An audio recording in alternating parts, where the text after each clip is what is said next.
over here! There's nothing quite like yelling out a game's title and then grooving to some sweet techno tunes. There's also nothing quite like ripping out someone's spine to finish off a martial arts bout.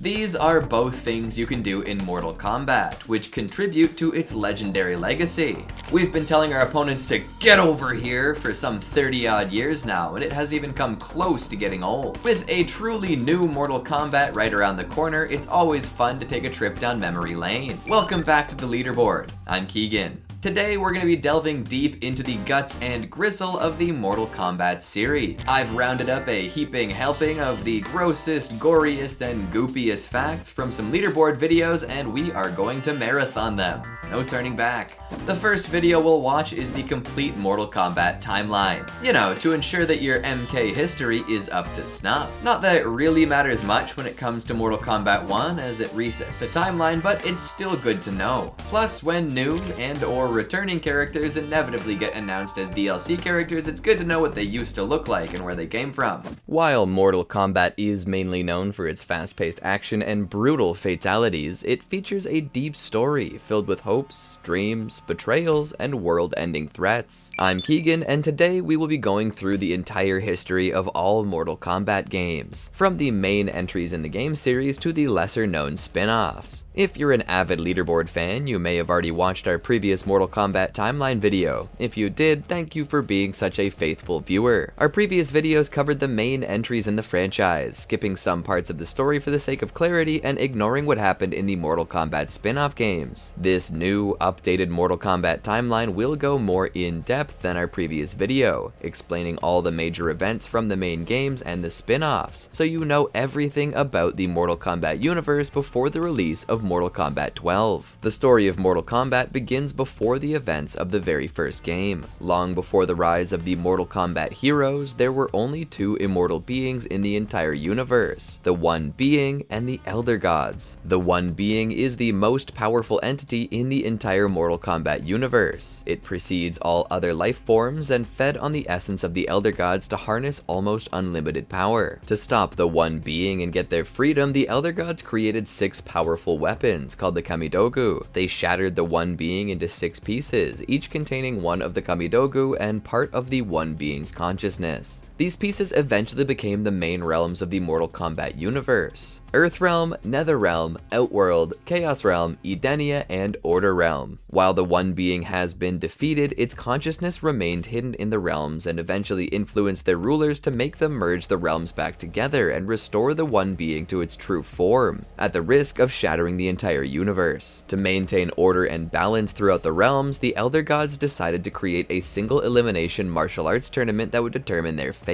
If one realm wishes to conquer another and merge with it to gain more power, they would need to defeat their opponent's best warriors in 10 consecutive tournaments. The competition, held every 50 years, would be known as Mortal Kombat. The Mortal Kombat tournaments have sacred rules. They can only happen once every 50 years, cannot be declined by either party, and most importantly, winning 10 consecutive Mortal Kombat tournaments is the only way for a realm to conquer another one. Unfortunately, the Mortal Kombat tournaments are not enough to guarantee peace across the realms. Netherrealm attacks Outworld, which manages to repel the invasion thanks to its leader, the Dragon King Onaga. Following this attack, the Outworld forces start invading smaller realms to get stronger. Shao Kahn, a trusted advisor of Onaga, poisons the Dragon King to take control of the realm. As the new Emperor of Outworld, Shao Kahn is the first one to invoke the Mortal Kombat rule. He sends his best warrior against the ones from Edenia, a lush and fertile world that resembles the Garden of Eden. The Outworld wins 10 consecutive Mortal Kombat tournaments and merges with Edenia. Conquering Edenia is not enough for Shao Kahn, and the Outworld leader sets his eyes on Earthrealm. Shao Kahn tasks the sorcerer Shang Tsung to organize a Mortal Kombat tournament, so that Outworld can win the right to merge with Earthrealm. Goro, a massive half-human, half-dragon born with 4 arms,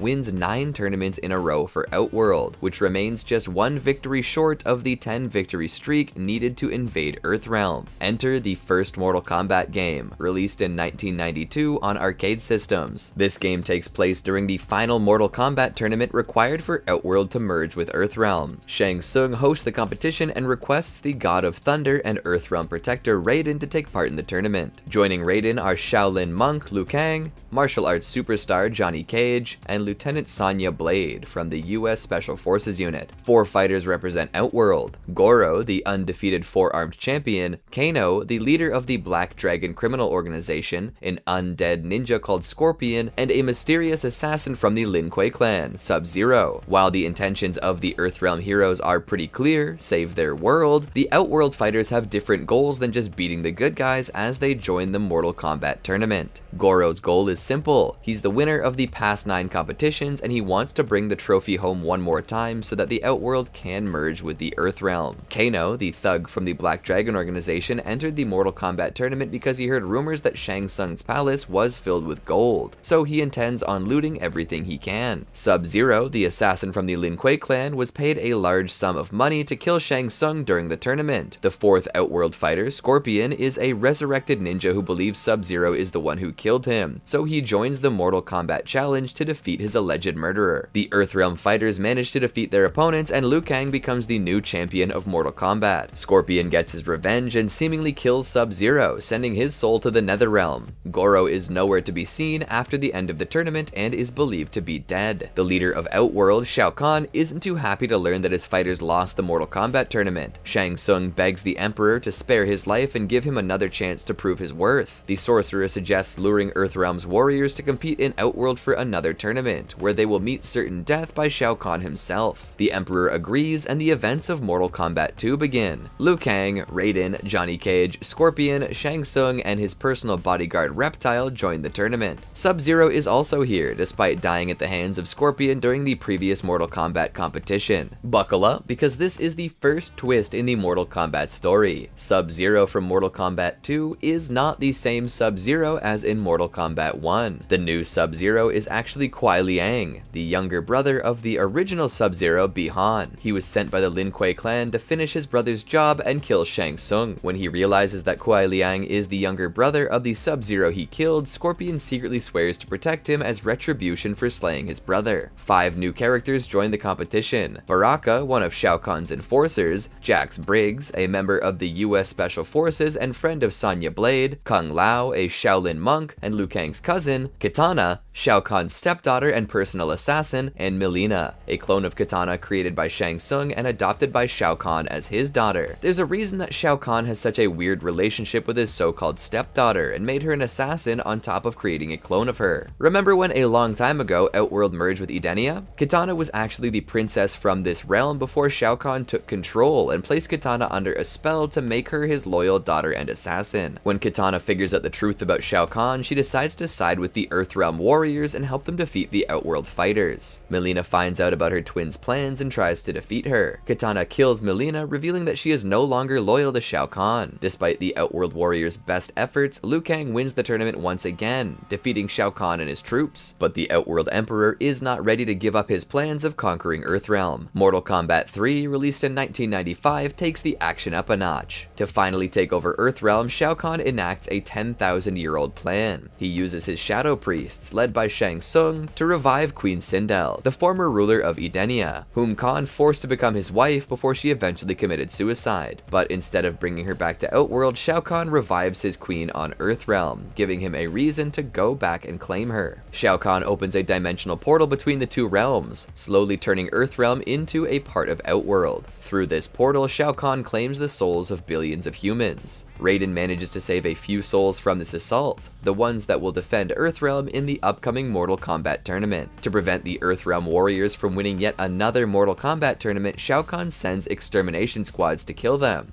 One of the squads, led by a centaur called Motaro, kills Johnny Cage. However, as his soul was protected by Raiden, Cage became one of the chosen warriors fighting against Kahn's invasion. Jax finds out where Sonya and Kano were imprisoned in Outworld and frees them both. Jax and Sonya join the Earthrealm resistance, while Kano flees and joins Shao Kahn's forces. A former Black Dragon warrior called Cabal decides to join the rebellion as he learns that Kano is free, wanting to get his revenge on the one he believes is responsible for the accident that led him to depend on a respirator. Liu Kang, the reigning champion of Mortal Kombat, leads the rebellion against the Outworld Emperor in hopes to save Earthrealm and Kitana's home realm of Edenia. A Native American shaman called Nightwolf joins the human resistance after he received visions that warned him about the imminent invasion of Earthrealm by Outworld. Stryker, the only survivor in New York City, also joins the other Earthrealm warriors. Remember Bi-Han, the original Sub-Zero who was killed by Scorpion in the first Mortal Kombat? Well, he's back. But this time he won't be called Sub-Zero or even Bi-Han. When he died, his soul went to Netherrealm, and he became a demonic version of himself, called Noob Saibot. Meanwhile, the legendary clan of Chinese assassins, the Lin Kuei, wants to use the latest advancements in human technologies to turn their warriors into soulless machines. They select 4 ninja to serve as the first prototypes: Cyrax, Sector, Smoke, and Sub-Zero. Smoke and Sub-Zero refuse and leave the clan, but Smoke is captured and turned into one of these soulless machines, now programmed to hunt down and kill Sub-Zero. To escape this threat, Sub-Zero joins the rebellion against Shao Kahn. Scorpion decides to side with the Earthrealm warriors to protect Sub-Zero. The last character to join the upcoming Mortal Kombat tournament is Shiva, a Shokan following Shao Kahn's orders and whose mission is to protect Queen Sindel.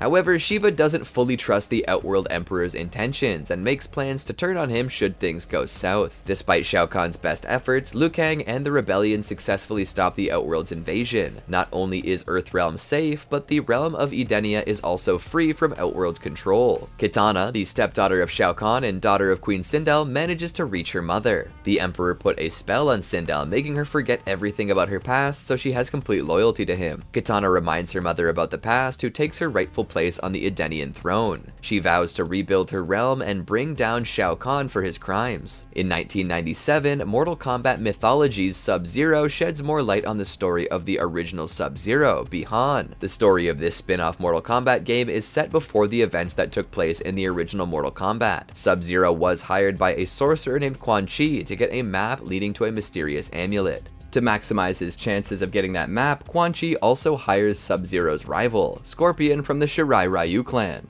Sub-Zero kills Scorpion and gives Quan Chi the map, who rewards him by wiping out his enemies from the Shirai Ryu clan. Quan Chi asks the assassin to follow the map to the Temple of Elements to retrieve his precious amulet, only to snatch it from Sub-Zero's hands and reveal his true intentions. The amulet is the source of power from a fallen elder god named Shinnok, who once tried to take over Earthrealm but was defeated by Raiden and sent to the Netherrealm. Quan Chi disappears with the amulet, leaving Sub-Zero to face the wrath of Raiden, who learned that the two stole Shinnok's amulet from the Temple of Elements. Raiden sends Sub-Zero to retrieve the amulet in the Netherrealm, where he fights various opponents to catch up with Quan Chi, who seemingly dies at the hand of his former ally, Serena. Back to the main entries in the series, with the release of Mortal Kombat 4 in 1997. Shinnok managed to escape the Netherrealm with the help of Quan Chi and is now seeking revenge against the Elder Gods, ready to crush anything or anyone standing in his way. Shinnok's first target is Edenia, the poor realm that always gets captured by the bad guys. Tanya, the daughter of an Edenian ambassador, betrays her realm by convincing Queen Sindel to welcome Shinnok and his highest generals as refugees. The fallen Elder God then launches a full-scale invasion of Edenia and captures Queen Sindel and her daughter, Princess Kitana. Edenia was just a first step. Shinnok attacks the heavens, killing 3 of the 4 elemental gods. Only Fujin, the god of wind and younger brother to Raiden, manages to escape with the help of the Shaolin monks Liu Kang and Kai. To stop Shinnok in his evil plans, Raiden summons the Earthrealm warriors who defeated Shao Kahn in the previous games. Raiden and the Earthrealm fighters manage to defeat Shinnok's warriors. The former Elder God faces Liu Kang in combat, but the Mortal Kombat champion wins the fight. Raiden banishes Shinnok back to the Netherrealm, ending his killing spree and bringing peace back to Earthrealm and Edenia. Raiden gets the status of Elder God,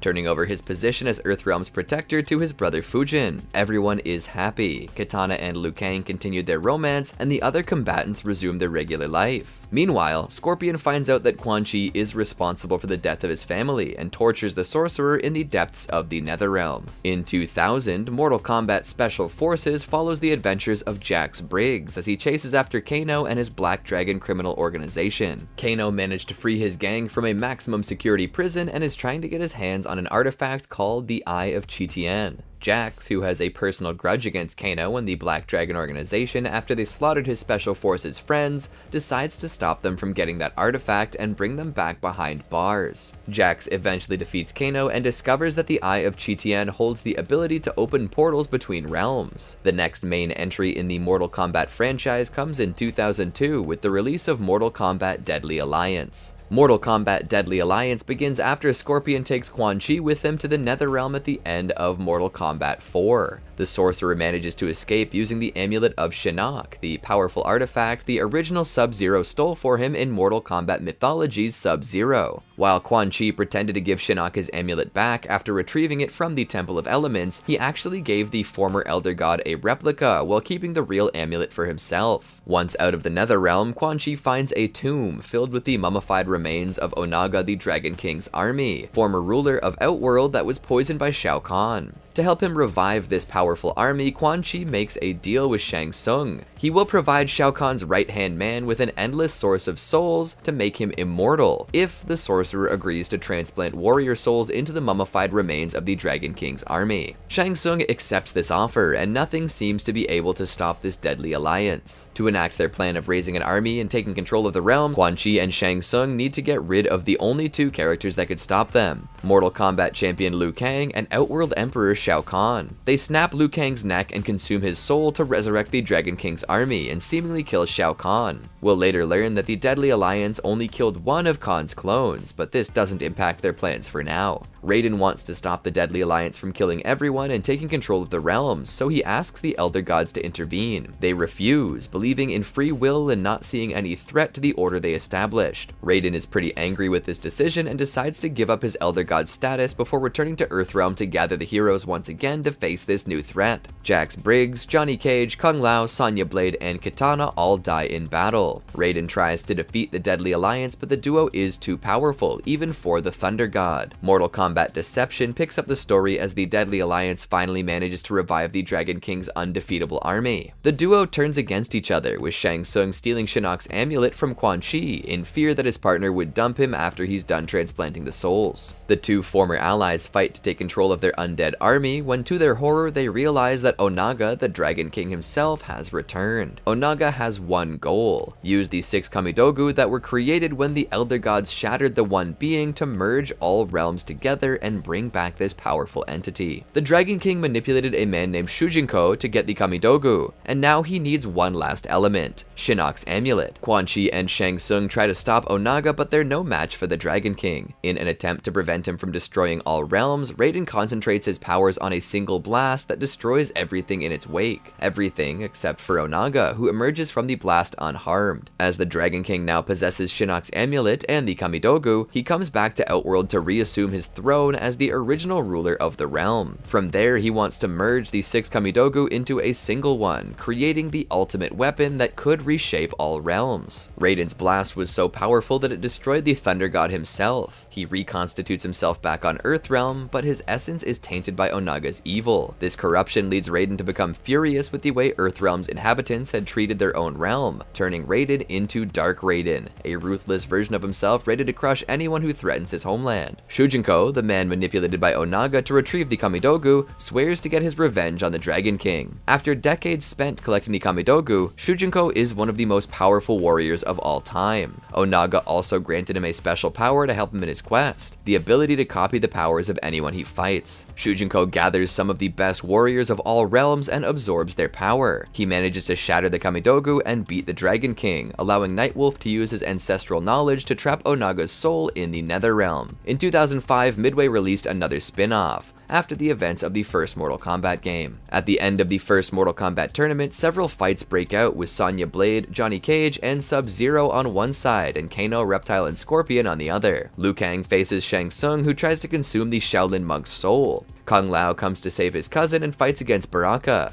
Goro comes in to fight everyone in sight. The chaos causes Shang Tsung's palace to start crumbling. The sorcerer creates a portal to teleport Baraka, Goro, Reptile, Kano, and Scorpion to Outworld. Raiden and the Earthrealm warriors retreat to the Wuxi Academy. They can't enjoy their victory in the Mortal Kombat tournament for long, as Baraka and the Tarkatans attack the Wuxi Academy. The Earthrealm warriors stop the attack, but Baraka manages to capture Sonya and take her to Outworld. This kidnapping is a trick to lure Liu Kang and and his allies to Outworld to defeat them so they won't stop Outworld from conquering Earthrealm. Liu Kang and Kung Lao travel to Outworld to stop Shao Kahn and save Sonya, with the help of Raiden and Johnny Cage. As they successfully defeat their enemies, rescue Sonya, and defeat Shang Tsung, they discover the mastermind behind this attack, Shao Kahn, the Emperor of Outworld who wants to take control of Earthrealm. Over the course of all the previous Mortal Kombat games, the fighters became so strong that their powers now threaten to destroy the fabric of the entire Mortal Kombat universe. If they keep on fighting, they could rip apart reality and cause the apocalypse. Enter Mortal Kombat Armageddon, released in 2006. Long before the events of the games, a powerful sorceress from Edenia called Queen Delia foresaw the end of the world at the hands of powerful combatants. To prevent them from destroying the universe, she prepared a plan with the help of her husband, Argus. They put their sons Taven and Dagon in incubation until the time comes to save the world from Armageddon. Preventing the end of the world should be pretty easy. Taven and Dagon only need to defeat an elemental created by Delia called Blaze. The Earthrealm and Outworld heroes are fighting as usual, when suddenly a pyramid rises from the ground.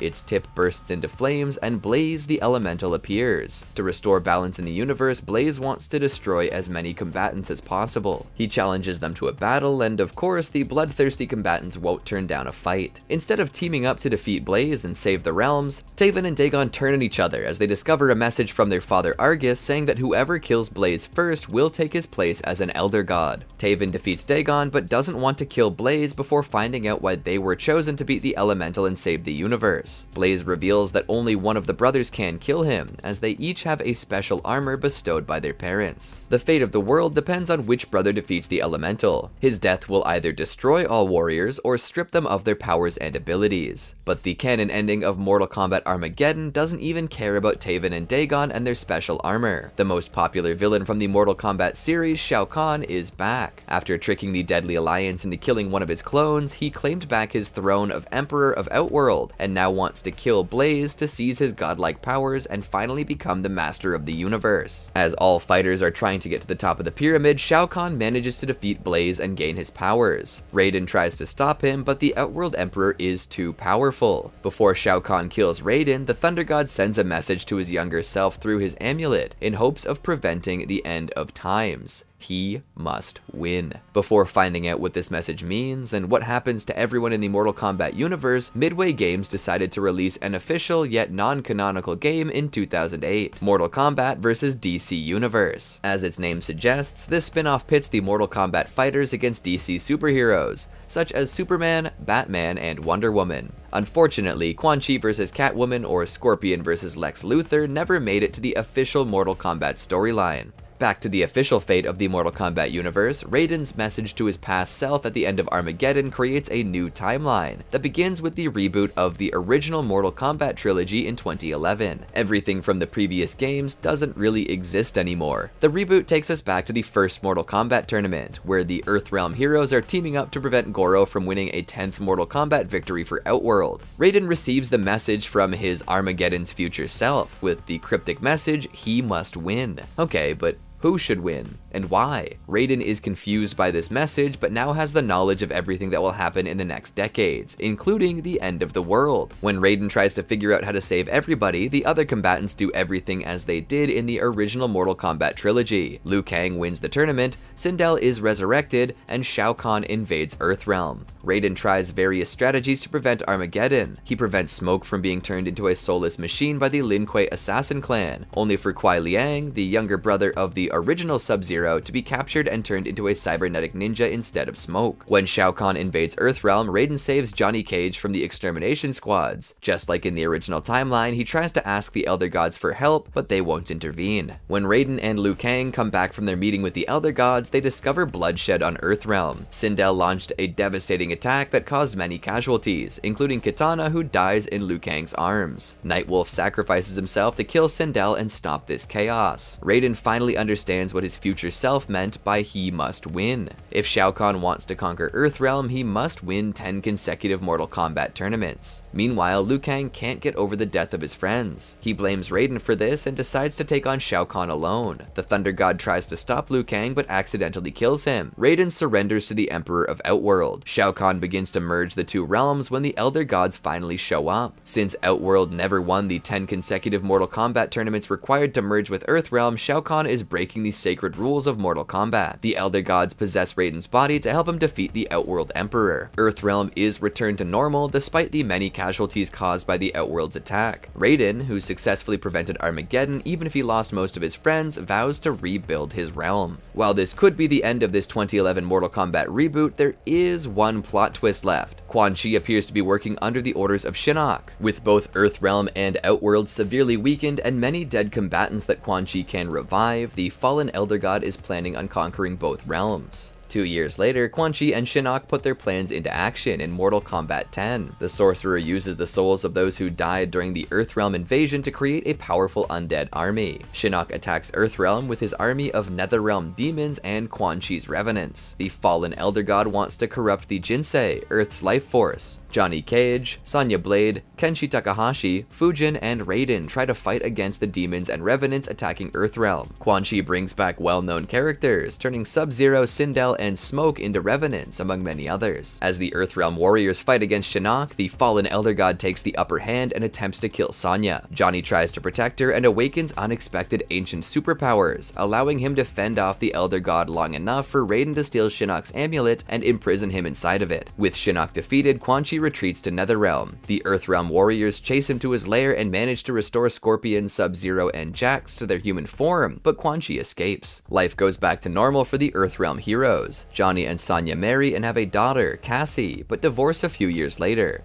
Scorpion uses his original name, Hanzo Hazashi, to rebuild his Shirai Ryu clan, while mentoring Kenshi's son, Takeda. Sub-Zero kills Sector and becomes the new Grandmaster of Lin Kuei. Flash forward 2 decades later. An older Johnny assembles a team of young fighters composed of Johnny and Sonya's daughter Cassie, Takeda, Jax's daughter Jackie, and Kung Lao's nephew Kung Jin. This squad goes off to Outworld to resolve a civil war between the former Empress Mileena, who obtained Shinnok's amulet from Kano, and Outworld's current emperor, Kotal Khan. They help Kotal recover the amulet and capture Mileena, who was executed on the emperor's orders. As Shinnok's amulet was stolen while under Earthrealm's protection, Kotal decides to keep it safe in Outworld, and kidnaps Cassie and her friends as leverage against Raiden. The amulet doesn't stay safe for long, as Kotal's second-in-command, D'Vorah, appears to be a double agent working for Quan Chi and steals the amulet. Cassie and her team escape and warn the other Earthrealm fighters of D'Vorah's intentions. Jax and Kenshi, helped by a former servant of Quan Chi named Serena, track the sorcerer to his Netherrealm lair. They capture Quan Chi and place him at an Outworld refugee camp on Earthrealm. Hanzo, formerly known as Scorpion, still has a score to settle with Quan Chi, as the sorcerer killed his wife and child. He infiltrates the refugee camp, and as he's about to kill Quan Chi, D'Vorah appears with Shinnok's amulet. Quan Chi manages to cast a spell to release Shinnok from captivity just before Hanzo beheads him. Shinnok and D'Vorah capture Johnny and launch an attack on the Sky Temple, subduing Raiden and his ally Baraicho in the process. Shinnok reaches the Jinsei, corrupts Earthrealm's life force, and transforms himself into a powerful demon. Cassie's team goes after Shinnok, but Kotal Khan and his army stop them. The Outworld Emperor wants to please the fallen Elder God and buy some time for his realm by killing the Earthrealm forces. Sub-Zero and his Lin Kuei warriors rescue Cassie and her team, letting them continue their journey to the Jinsei chamber. When they arrive, D'Vorah is torturing Johnny. Cassie unleashes superpowers similar to her father's to save him and defeat Shinnok. Raiden strips the fallen Elder God of his powers once more and purifies the Jinsei. Unfortunately for the Thunder God, the Jinsei was corrupted by Shinnok's dark essence. When he purifies Earthrealm's life force, Raiden becomes corrupted and turns into Dark Raiden, just like in the original timeline. He has a blind rage against anyone threatening Earthrealm and holds Shinnok's amulet, making him stronger than ever before. He warns the Revenants Liu Kang and Katana, now rulers of Netherrealm, that if they ever threaten Earthrealm, they will face fates worse than death. And to reinforce his threat, he leaves behind the severed but still living head of Shinnok. In 2019, Mortal Kombat 11 continues this story. The new installment in the franchise reveals another type of primordial beings that predate the Elder Gods, other races, and the realms themselves, Titans. The Titans are far more powerful than the Elder Gods and appeared right after the One Being. We don't know much about Titans except for one of them, Kronika, the Keeper of Time and mother of Shinnok. Upon learning that Dark Raiden beheaded her son, Kronika wants to rewrite history and erase Raiden's existence, Hughes, as she believes he is disrupting the balance between the forces of good and evil. 2 years later, Cassie becomes the new Special Forces commander as Jax retires. Shortly after, Dark Raiden appears to warn them that Liu Kang and Kitana are planning to invade Earthrealm. The Special Forces decide to strike first and launch an assault against Netherrealm's main cathedral. Dark Raiden creates a diversion to allow the Special Forces to enter the cathedral and defeat the Outworld forces led by Jade and Cabal. Liu Kang and Kitana ambush the Special Forces to defend their homeworld against the Earthrealm's assault, resulting in Sonya getting trapped under an avalanche of rocks. After ordering her daughter to take her squad back to Earthrealm, Sonya blows herself up and destroys the cathedral. Kronika appears before the Revenant Liu Kang and Kitana to request an alliance with the rulers of the Netherrealm. She wants to restart history and create a new era, rid of Raiden's presence. Liu Kang and Kitana accept to team up with the Titaness in hopes of protecting their realm from Dark Raiden's wrath. Kronika reverses time, rebuilding the Netherrealm Cathedral and removing Dark Raiden from existence. Doing so cancels several fights between good and evil forces, therefore canceling the death of several characters who suddenly reappear. Meanwhile, Kotal Khan, the current emperor of Outworld, wants to execute Collector, a debt collector for Shao Kahn. He's interrupted by a time storm that brings Shao Kahn, Scarlet, Baraka, and younger versions of Kano,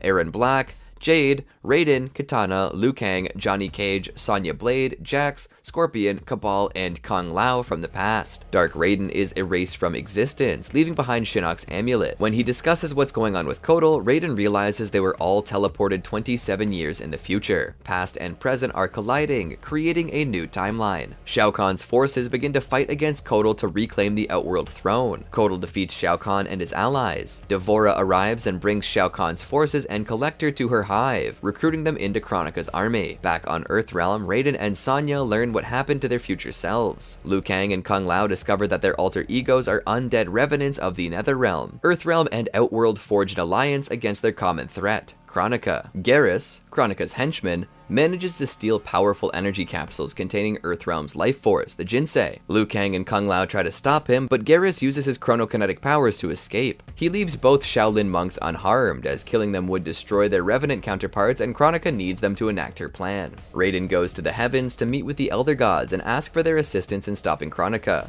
Cetrion tells him that they cannot interfere and stop Kronika from creating her new era. The Elder Gods are useless once again, and Raiden needs to figure out how to save the Mortal Kombat universe by himself. The Special Forces learn that Sector, Frost, and the original Sub-Zero noob Cybot are building a cyborg army for Kronika. Cyrax, who came back from the past and is still loyal to the Cyber Lin Kuei, helps them create a new set of cyborg assassins. Hanzo and Sub-Zero defeat them, free Cyrax from the Cyber Lin Kuei's influence, and destroy the facility. Frost, Noob, and Sector retreat to Kronika's lair. Raiden, Kotal, Jade, and Kitana are looking for a way to stop Shao Kahn from reclaiming the Outworld throne. They locate the former emperor and defeat Revenant Jade, D'Vorah, and Collector on the way. As Kotal is getting ready to wipe out the Tarkatan camp housing Shao Kahn, Jade defeats him. The former Outworld emperor captures Kotal and sends him to the Colosseum for execution. Kitana, helped by Baraka and Shiva, saves Kotal. He tries to fight Shao Kahn, but the former emperor is too strong and breaks Kotal's back, crippling him. Kitana defeats Shao Kahn and blinds him. As Kotal was fatally crippled by Shao Kahn, he appoints Kitana as the new Empress of Outworld. Raiden returns to the heavens to see if the Elder Gods are finally willing to do something. He finds the place empty, with all the Elder Gods dead. Cetrion, who happens to be Kronika's daughter, betrayed them. Raiden sends Jackie and the past version of her father Jax to Shang Tsung's now abandoned island, where the first Mortal Kombat game took place. They need to retrieve the Crown of Souls, a powerful artifact that will enhance Kronika's powers should she find it. Of course, they're not the only ones trying to find that crown. The father-daughter duo successfully defeats the Revenants Cabal and Jade, as well as Noob Saibot. Present-day Jax also shows up to stop them. He made a deal with Kronika to protect Jackie and needs to get the crown.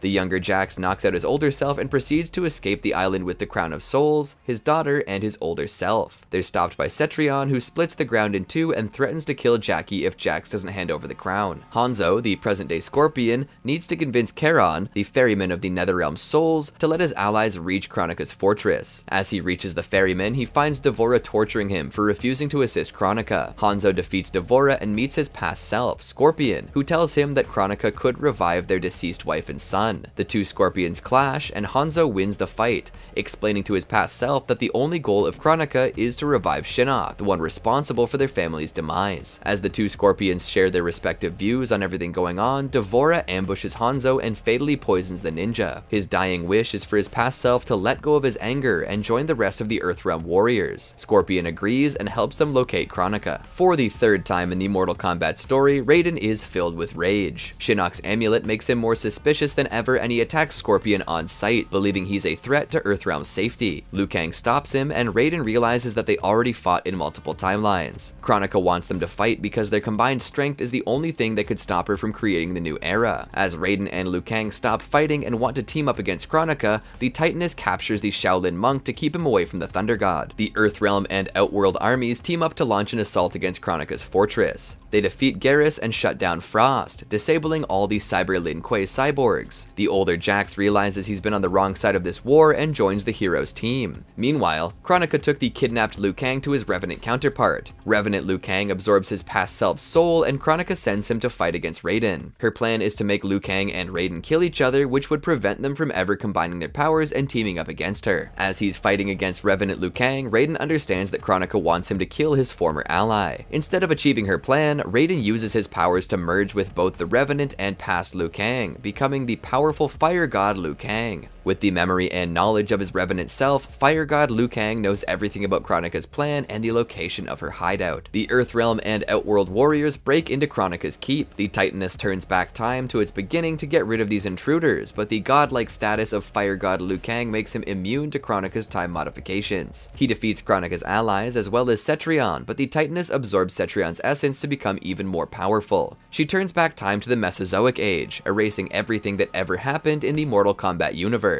Fire God Liu Kang defeats Kronika and meets a now mortal Raiden, who appoints him the new Earthrealm protector and states that Fire God Liu Kang can now shape time however he sees fit. Fire God Liu Kang declares that he can't bear this burden alone, so Raiden offers to be his advisor for the rest of his mortal life. Following Kronika's defeat, Fire God Liu Kang and Raiden want to use her hourglass to restore history in Mortal Kombat 11 Aftermath. As they're trying to understand how to put everything back in order, they're interrupted by the apparition of Shang Tsung, Fujin, and Nightwolf, who were all imprisoned in the Void for refusing to join Kronika. They explain that Fire God Liu Kang cannot use the hourglass without Kronika's crown, or else he would destroy time instead of fixing it, and unfortunately the crown was broken during the battle between the Titaness and the Fire God. Despite their lack of trust towards Shang Tsung, Raiden and Fire God Liu Kang agree to send him, Fujin, and Nightwolf back in time to retrieve Kronika's crown before Cetrion retrieves it. The trio arrives as Kitana is about to face Shao Kahn in the Colosseum. As they need to battle against Cetrion, Shang Tsung determines that their best chance at winning is to resurrect Sindel once again, since she has no links to Kronika whatsoever. Their run to retrieve the crown is not a smooth one. They have to face Baraka, Aaron Black, Jax, Noob Saibot, and the Revenants of Cabal and Jade. They fight against Cetrion, and Shang Tsung teleports the Elder God away. Shang Tsung sends Sindel back to Outworld at her request and comes back with Fujin to deliver the crown to Raiden and Fire God Liu Kang. Cetrion warns Kronika that she failed to retrieve her crown. Kronika gets mad at Shang Tsung for interfering in her project and vows to stop him. Shang Tsung and Fujin get back to Raiden as he's talking with Sub-Zero, past Liu Kang, and Scorpion. Believing this is a trick from Shang Tsung, Sub-Zero attacks the sorcerer. Raiden, under the influence of Shinnok's amulet, also attacks Shang Tsung. Fujin interferes in both fights, explaining Shang Tsung's role in retrieving Kronika's crown. Raiden realizes that Shinnok's amulet has a terrible influence on him and decides never to use it again. As Fujin explains Shang Tsung's plan to steal Kronika's crown and bring it to Fire God Liu Kang, the Titaness appears. She freezes everyone in time except Raiden, Shang Tsung, and Fujin. She warns them that the crown was Shang Tsung's design, and that he will eventually betray the Earthrealm warriors. They send Kronika away, stating that if Shang Tsung ever betrayed them, they would end him. Sindel, who was transported back to Outworld by Shang Tsung, reunites with her lover Shao Kahn. When Shang Tsung brought her back to life, she didn't get her memory back and remained faithful to the Outworld leader. Garrus asks Sindel and Shao Kahn to join Kronika's crew, but they refuse, and opt to take control of the crown to rule the realms themselves. They defeat Sonya, Cassie, and past Johnny, catch up with Kitana's ship across the Sea of Blood, throw Kung Lao overboard and fight against Kotal and Jade. Kitana begs her mother to snap out of it and realize that she's under Shao Kahn's control. Sindel reveals that she willingly married Shao Kahn and that she helped him kill her previous husband. Kitana battles against her mother but loses the fight, while Shao Kahn defeats Liu Kang. To stop Sindel and Shao Kahn, Raiden asks Fujin to give him the crown. His brother obliges but soon realizes it was Shang Tsung impersonating Raiden to get it. Kronika was right. The sorcerer betrayed them. Shang Tsung wears the crown, stating that he's now equal to Kronika herself. With his newfound powers, Shang Tsung easily defeats Raiden, Fujin, Jax, and Nightwolf. He even turns his back on his old allies, Sindel and Shao Kahn. He drains everyone's strength to become even more powerful and confronts Kronika. Shang Tsung defeats the Titaness and absorbs her soul. As Shang Tsung is getting ready to use the crown to bend time and reshape the realms, Fire God Liu Kang comes down from the dawn of time to confront him. Shang Tsung realizes the Fire God knew all about his plan since the beginning and willingly let his friends die to make sure the crown wouldn't be broken so he could get it from Shang Tsung's dead body. Since Mortal Kombat 12 isn't out yet, we don't know which one of the two endings of Mortal Kombat 11 Aftermath is canon. If Shang Tsung wins, he absorbs the soul of Fire God Liu Kang and forges his own new era, where Raiden and Fujin are his lackeys and he rules over the realms. However, if Fire God Liu Kang defeats Shang Tsung, he erases the sorcerer from existence,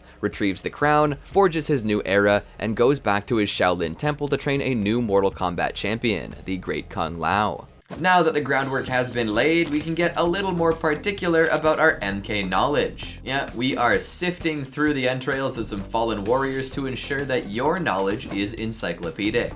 This is 107 Mortal Kombat facts you should know. If you're looking to test your might, play some Mortal Kombat. If you're looking to test your knowledge, watch a 107 facts video. But if you're looking to perform a fatality on two birds with one stone, here's a 107 facts video about Mortal Kombat. Specifically, we're going to be talking about the latest entry in the series, Mortal Kombat 11. This is the leaderboard with 107 facts about Mortal Kombat 11. Number 1. While Mortal Kombat 11 has been out for a few years now, the game was first announced by series co-creator Ed Boon in December 2018 during the Game Awards for that year. Number 2.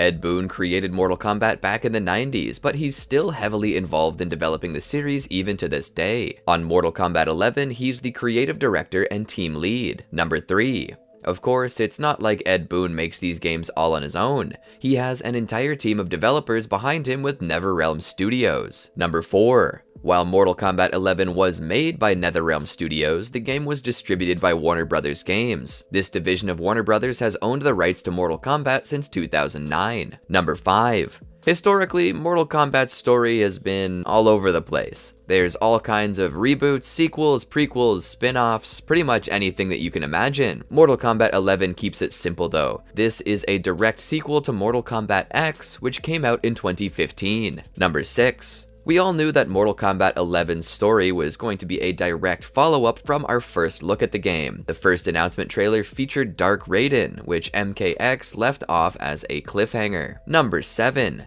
In 2019, at the Brazil Game Show, Ed Boon actually said that Mortal Kombat 11's story would be the conclusion to the whole Mortal Kombat series, from the first one to the 2011 reboot. Number 8. On launch, Mortal Kombat 11's story actually had 3 different endings. Whichever ending you got was determined by the final fight between Liu Kang and the story's main villain, Kronika. Number 9. The first outcome is a no-brainer. If Liu Kang loses, Kronika kills him and ushers in the new era, restarting the timeline and erasing Raiden from existence. Number 10. Of course, this is Mortal Kombat, so losing is not an option. But even winning has 2 different possibilities, depending on how you win. If Liu Kang wins both rounds against Kronika, the now mortal Raiden lets him bring someone along into the hourglass. Liu Kang picks Kitana, and they endeavor to make a new and improved timeline, fixing everything that Kronika messed up. Number 11.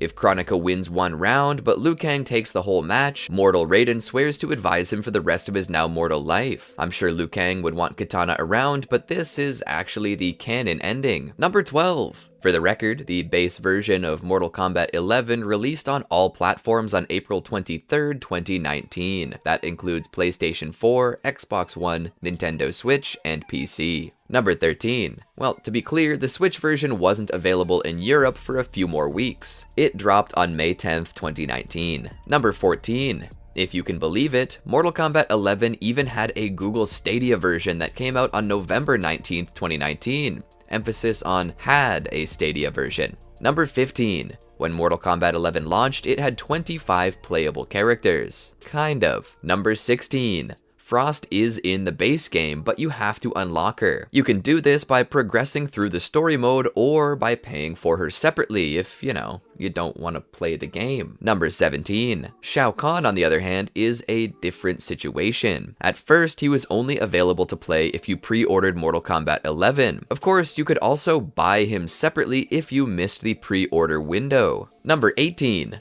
Frost and Shao Kahn are familiar faces, but Mortal Kombat 11 brought a few new characters into the mix too. First, there's the main villain of the story mode, Kronika. Number 19. Kronika is a titan, which makes her older than even Mortal Kombat's mighty elder gods like Shinnok. She's tasked with maintaining balance in the universe's timeline. Number 20. Originally, Kronika was actually designed to be a male character. Number 21. She's actually the first female boss character in Mortal Kombat's history. Sure, the Shokan Shiva is a classic sub-boss, but being the final boss is totally different. Number 22. Unfortunately, in classic Mortal Kombat final boss fashion, just like Shao Kahn in Mortal Kombat 2, Kronika is not playable in Mortal Kombat 11. Number 23. While you can't play as Kronika, you can at least appreciate her performance. She's played by the legendary voice actor Jennifer Hale. Hale has played everyone from Shepard in Mass Effect to, more recently, Bayonetta. Number 24. Out of the 25 playable character roster at the start, 3 of them are new to Mortal Kombat.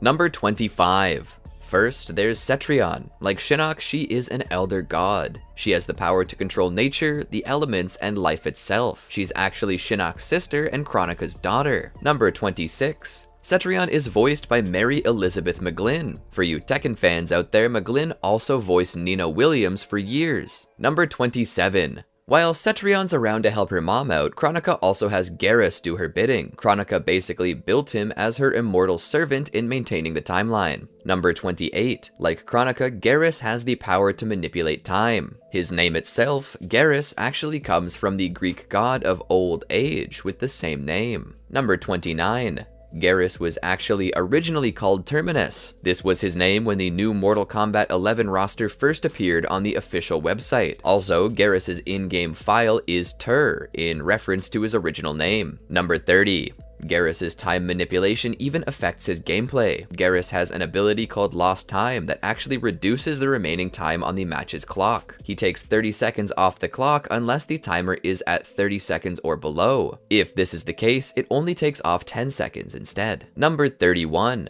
Garrus is voiced by Dave B. Mitchell. Mitchell has also been the voice of Knuckles in the Sonic the Hedgehog series since 2019. Number 32. The third new character, Collector, is a despicably greedy, weaselly Shao Kahn loyalist, determined to put his master back atop the Outworld throne. Number 33.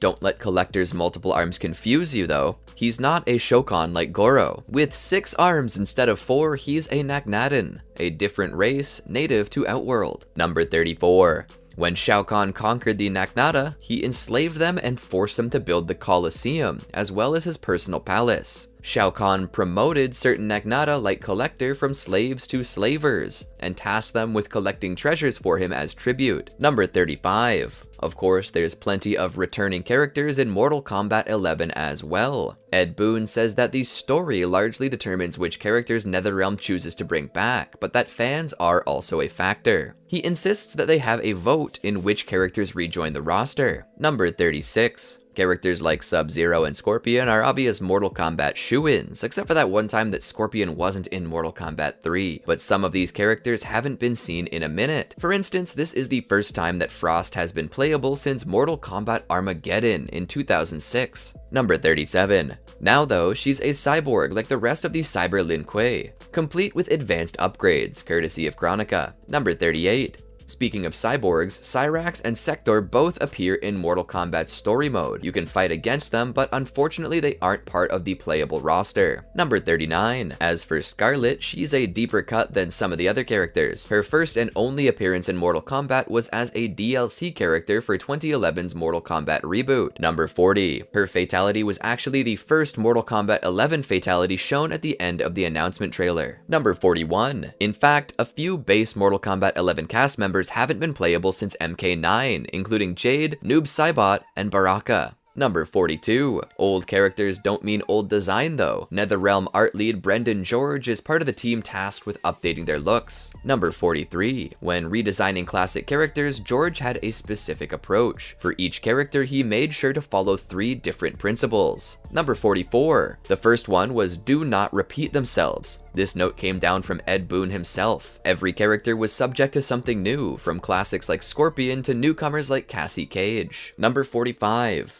Principle number 2. Ironically enough, George looked to the past for new inspiration. Mortal Kombat 3. Specifically, George lifted MK3's style of bright, popping colors to act as visual aids. It was a deliberate choice to contrast Mortal Kombat's sometimes muddy color palette. Number 46. Brendan George played a ton of Mortal Kombat 3 as a kid, so it was an easy task to return to an old favorite for new ideas. Number 47. Principle number 3. Follow Mortal Kombat 11's story premise of old meets new. With converging timelines, the art team got to update the classic looks of the characters while creating brand new ones for the current versions.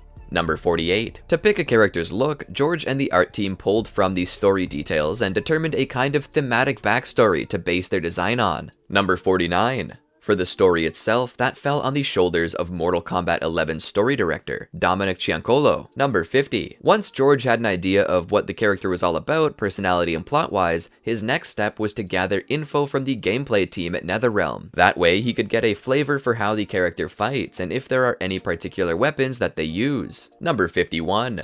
George also did additional research on his own. He would watch YouTubers and other fan-made content about the characters and make sure that his ideas wouldn't contradict anything from Mortal Kombat's extensive lore. Number 52. With all the research in, George and the artistic team created 5 speeds for each character, different versions that they would present to higher-ups like Ed Boon for tweaking and final approval. Number 53. One of those higher-ups at NetherRealm was art director Steve Barron. Number 54. Of all the updated character designs, Barron said that he's most proud of Scarlet's. The art team went through 10 different attempts and a number of months to perfect her look. Number 55. As hard as the art team worked, you still get the chance to change up your character's looks yourself. It's all thanks to Mortal Kombat 11's new cosmetic system, Gear. Number 56. While Gear is new to Mortal Kombat, NetherRealm first implemented the Gear system in 2017 with Injustice 2. Number 57. Specifically, you can customize your character with a different base skin and modify it with 3 different customizable gears. Number 58. The 3 different pieces of gear that you can customize are unique to each character. For example, Scorpion mains can change up his face mask, katana, and spear. Number 59. As you use gear, you can level them up. When you level up a piece of gear, it can give you 2 augments that give you some boosts during a fight. Number 60. External boosts can be a nightmare in fighting games, but Mortal Kombat 11 keeps things fair. The augment boosts only work for offline single-player modes. You can't take your augmented gear online to fight other players, so that's one less tier list that you'll need to worry about. Number 61. Brendan George said that among all the options, the amount of individual cosmetics that are available reaches into the multi-thousands. Number 62. Customizing your look is cool and everything, but Mortal Kombat 11 even lets you customize your playstyle. Custom variations returned from Mortal Kombat X, allowing you to change the moves of your characters. Number 63. While MKX had 3 variations to choose from, Mortal Kombat 11 only initially has 2. However, you can customize these variations at a more granular level to fit your specific style. Number 64. Just know that, like the gear augments, your custom moveset won't be available in online ranked modes. For that, there are 3 predetermined variations for each character to choose from, similar to how the system was implemented in MKX. Number 65. Among all the new variations in gear, Mortal Kombat 11 still brought some tried and true mechanics back into the fold. You've got brutalities, friendships, and of course, the classic fatalities. Number 66. Mortal Kombat 11 does introduce a few new fighting mechanics though. For example, there's Fatal Blows. They're pretty much 11's iteration of super moves complete with full flashy animations, not unlike the X-ray moves from MK9 and MKX. Number 67. Here's the key difference though. Fatal Blows can only be performed once your health has dropped below 30%. Also, you can only land one fatal blow per match, so make it count. Number 68. If you miss your fatal blow or your opponent blocks it, then you're not completely asked out. You'll get a second chance to land a fatal blow after some time has passed, if you get a second chance. Number 69. Mortal Kombat also introduces crushing blows, brief cinematic attacks that occur under certain conditions. These have the familiar bone-breaking animations akin to the classic X-ray attacks. Number 70. The requirements and inputs for crushing blows vary between characters, but every character shares one universal crushing blow that they can pull off, a launching uppercut. Number 71. Not every new mechanic is fatal or crushing though. This is a fighting game, so you'll need to block at some point. But why block when you can flawless block? If you block an attack at the perfect time, you'll reduce chip damage and open the opponent up for different punishes that you couldn't pull off normally. Number 72. Flawless blocking gives opportunities to stunt, but so do mercies. You can perform a mercy on a downed opponent after the finish him prompt, reviving them with a little bit of health and a demolished sense of pride. Number 73. This is the first time that mercies have been in Mortal Kombat since Ultimate MK3 back in 1995. Number 74. Even though the game came out in 2019, Mortal Kombat 11 was still built on Unreal Engine 3. Granted, it uses a heavily modified Unreal 3, but still, it's using Unreal 3. Number 75. It's always nice to see mercies back in Mortal Kombat, but DLC and guest characters are even nicer. The first DLC character to be announced and released was Shang Tsung. Number 76. For Mortal Kombat 11, Shang Tsung is once again played by Cary Hiroyuki Tagawa, providing both the character's voice and likeness. Number 77. If you remember, Tagawa famously played Shang Tsung in the 1995 Mortal Kombat movie, complete with the iconic phrase, "Your soul is mine." Number 78. On May 31st, 2019, 3 more characters were revealed to be on the way to Mortal Kombat 11. You've got the classic MK characters Nightwolf and Sindel, as well as 11's first guest announced character, Spawn. Number 79. Spawn was actually supposed to be in MKX. Todd McFarlane, Spawn's creator, gave NetherRealm a window of opportunity to use him back in February of 2015. Trouble is, Ed Boon didn't know about it until X had already come out. Number 80. This time around, Spawn is played by Keith David. Number 81. Keith David isn't the only famous voice though. Sonya Blade is played by UFC champion turned WWE star Ronda Rousey. Number 82. As for the next 2 DLC characters, you've got the classic Batman villain the Joker and the incomparable T-800, the Terminator. Number 83. The Terminator was released as part of a promotion for the latest Terminator movie at the time, Terminator Dark Fate. Number 84. If you're gonna have the Terminator, you know you've got to get the man himself involved. Fortunately, Arnold Schwarzenegger provided the facial likeness and capture for the Terminator. Number 85. Unfortunately, he doesn't provide the Terminator's voice. Instead, the T-800 is voiced by Chris Cox. If it's any consolation, Schwarzenegger himself chose Cox for the role, so at least it has the Arnie seal of approval. Number 86. After Combat Pack 1, the next wave of DLC was part of the Aftermath update in May 2020. This update included a new expansion to the story mode with Tagawa's Shang Tsung in the spotlight. Of course, there are some new characters too. You got classic Mortal Kombat characters Fujin and Shiva, as well as the third guest character, RoboCop. Number 87. Though Aftermath establishes one of the base Mortal Kombat 11 story's endings as canon, there are 2 different possibilities for the conclusion of the expansion. At this point though, there's still no telling which of these endings are canon, if either. Number 88. Again, it all comes down to the final battle. You can choose whether to play as Shang Tsung or Liu Kang. If Shang Tsung wins, he absorbs Liu Kang's soul and creates a new era with Fujin and Raiden as his servants. Number 89. If Liu Kang wins, he erases Shang Tsung, forges his own new era, and trains Kung Lao's ancestor, the great Kung Lao, at the Shaolin Temple to be his champion for the Mortal Kombat tournaments. Number 90. Aftermath's plot and Shang Tsung were originally supposed to be part of the base Mortal Kombat 11 game. Because Tagawa was cast so late into the development cycle, NetherRealm pushed everything back so they could have him play Shang Tsung. They figured it was better to have a late Tagawa Shang Tsung than never. Number 91. While we got to see Shiva during the original Mortal Kombat 11 story mode, Fujin hasn't been playable since Mortal Kombat Armageddon, just like Frost. Number 92. The next wave of DLC, Combat Pack 2, included characters Melina, Rain, and another guest character, John Rambo. Number 93.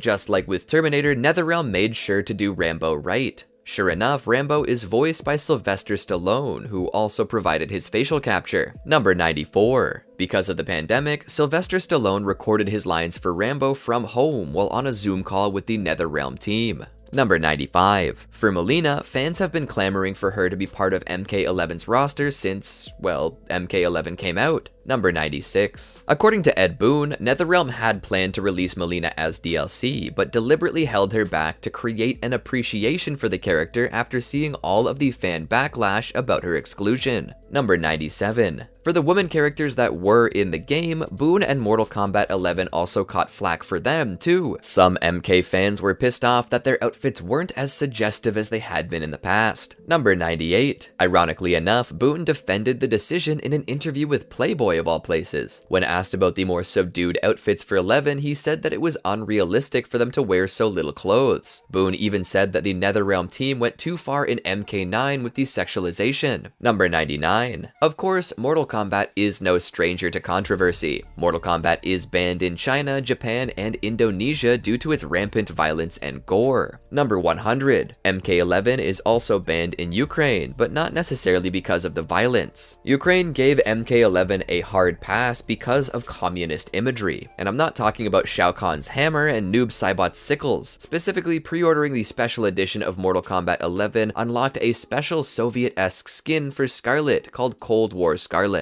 Number 101. Mortal Kombat's violence has always been an issue in the mainstream, but it's also caused some problems behind the scenes too. In 2019, one of the developers on the Cinematics team at NetherRealm came forward to Kotaku about their diagnosis of PTSD. The devs said that it was caused by looking at so many graphic reference pictures to make the gore animations in Mortal Kombat as realistic as possible. Number 102. They described how they would see disturbing images in their sleep from staring at gore all day. They also mentioned how regularly the team would look at both videos and pictures of everything from slaughtered animals to actual people being murdered. Number 103. And yet, the game itself sold incredibly well. Mortal Kombat 11 was the best-selling game of April 2019 and the 5th best-selling game that entire year. Number 104. However, accusations of crunch culture threw NetherRealm into some hot water. Apparently, over the past few years, across games including Injustice 2 and Mortal Kombat X, employees were regularly pulling 80 to 100 hour work weeks to meet deadlines. Number 105. As of July 2nd, 2021, NetherRealm announced that they were done with Mortal Kombat 11. Moving forward, the game would not be receiving any more updates or DLC, as NRS would be focused on their next project, whatever that happens to be. Number 106. In October 2022, Mortal Kombat celebrated its 30th anniversary. The arcade game debuted back on October 8th, 1992. Number 107. Oh, and games aside, Mortal Kombat even got a new movie in 2021, a reboot simply titled Mortal Kombat. As I mentioned earlier, the team at NetherRealm has been cranking out the most brutal fighting games for decades now. And it all started back in the arcade. A lot has changed since then.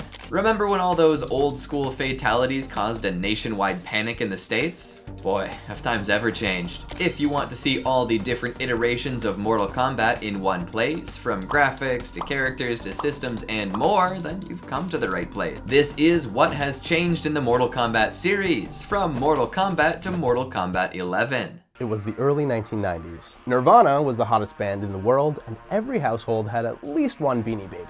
All the cool kids were lining up outside arcades with fanny packs full of quarters, ready to challenge each other in fighting games like Street Fighter and Fatal Fury. However, most of the existing fighting games were basically just digital kung fu tournaments. Before Ed Boon and John Tobias entered the picture, it was all very clean. They brought a new level of violence and gore to the industry with their newest brainchild, Mortal Kombat. Characters weren't just competing for pride and glory anymore, they were competing for their lives. and Mortal Kombat has come a long way since then. Let's see just how this notoriously violent and iconic series has evolved and sometimes devolved over the years. Mortal Kombat, 1992.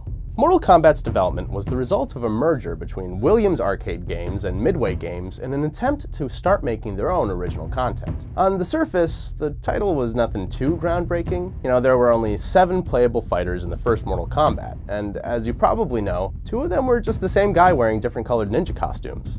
Like we couldn't notice. There wasn't much to differentiate the characters in terms of fighting style either. Other than their signature special moves, everyone had the same arsenal of punches and kicks. It played a lot like Street Fighter, but the visual style set Mortal Kombat apart from the rest of the fighting game scene. During the development of high-impact football, Midway had the bright idea of animating playable characters as digitized photographs. This innovation would inspire the first major selling point of the MK franchise: real digitized actors. An art style like that had been popularized by Atari's Pit Fighter. But Mortal Kombat didn't just have flashy graphics. It was graphic.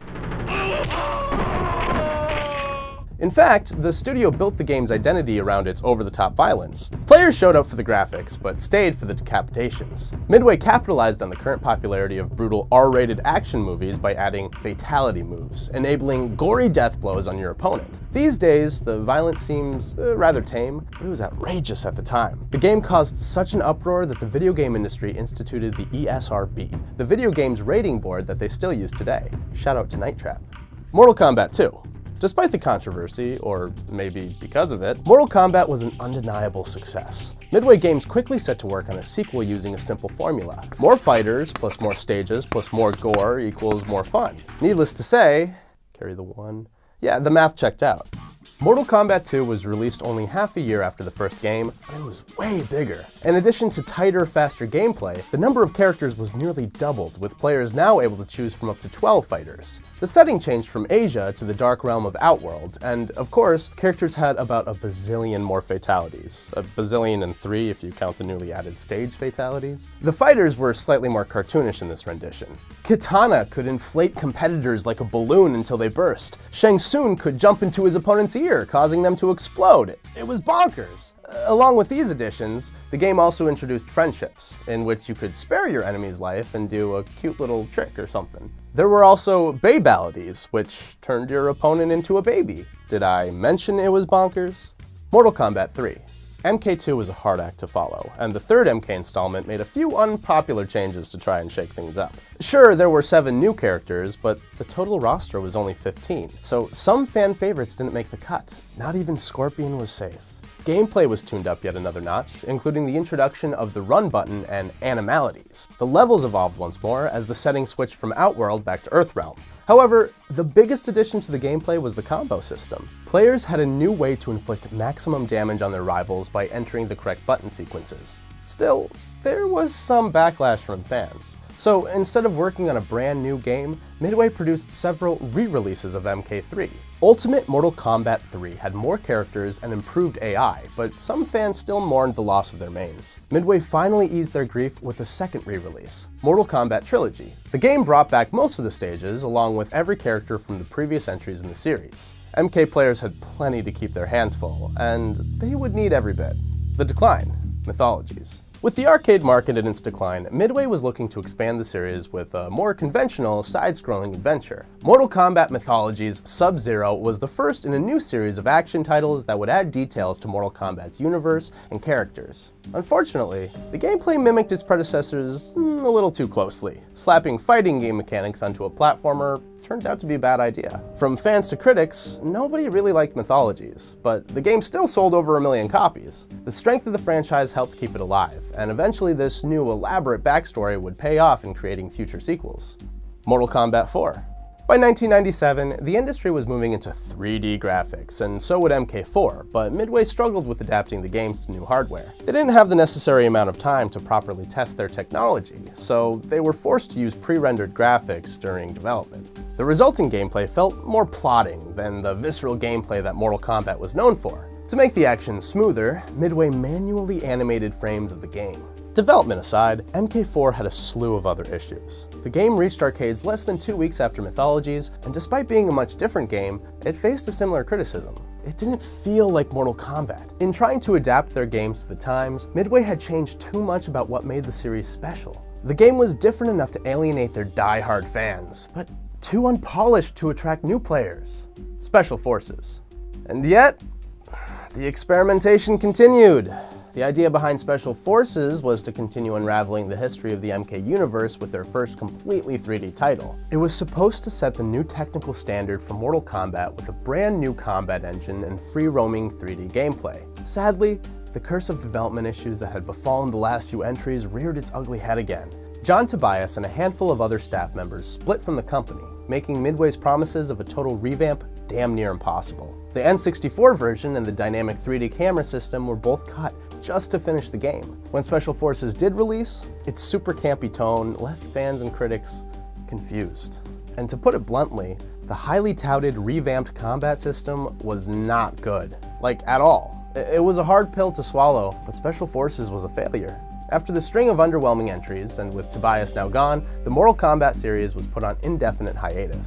2 years later. The series resurrection, Mortal Kombat Deadly Alliance. After giving the world enough time to wash the taste of Special Forces out of its mouth, Midway decided to give their darling series another shot. The 5th installment would be a new dawn for the series. Surely, they'd do it right this time. Right? Actually? Yeah.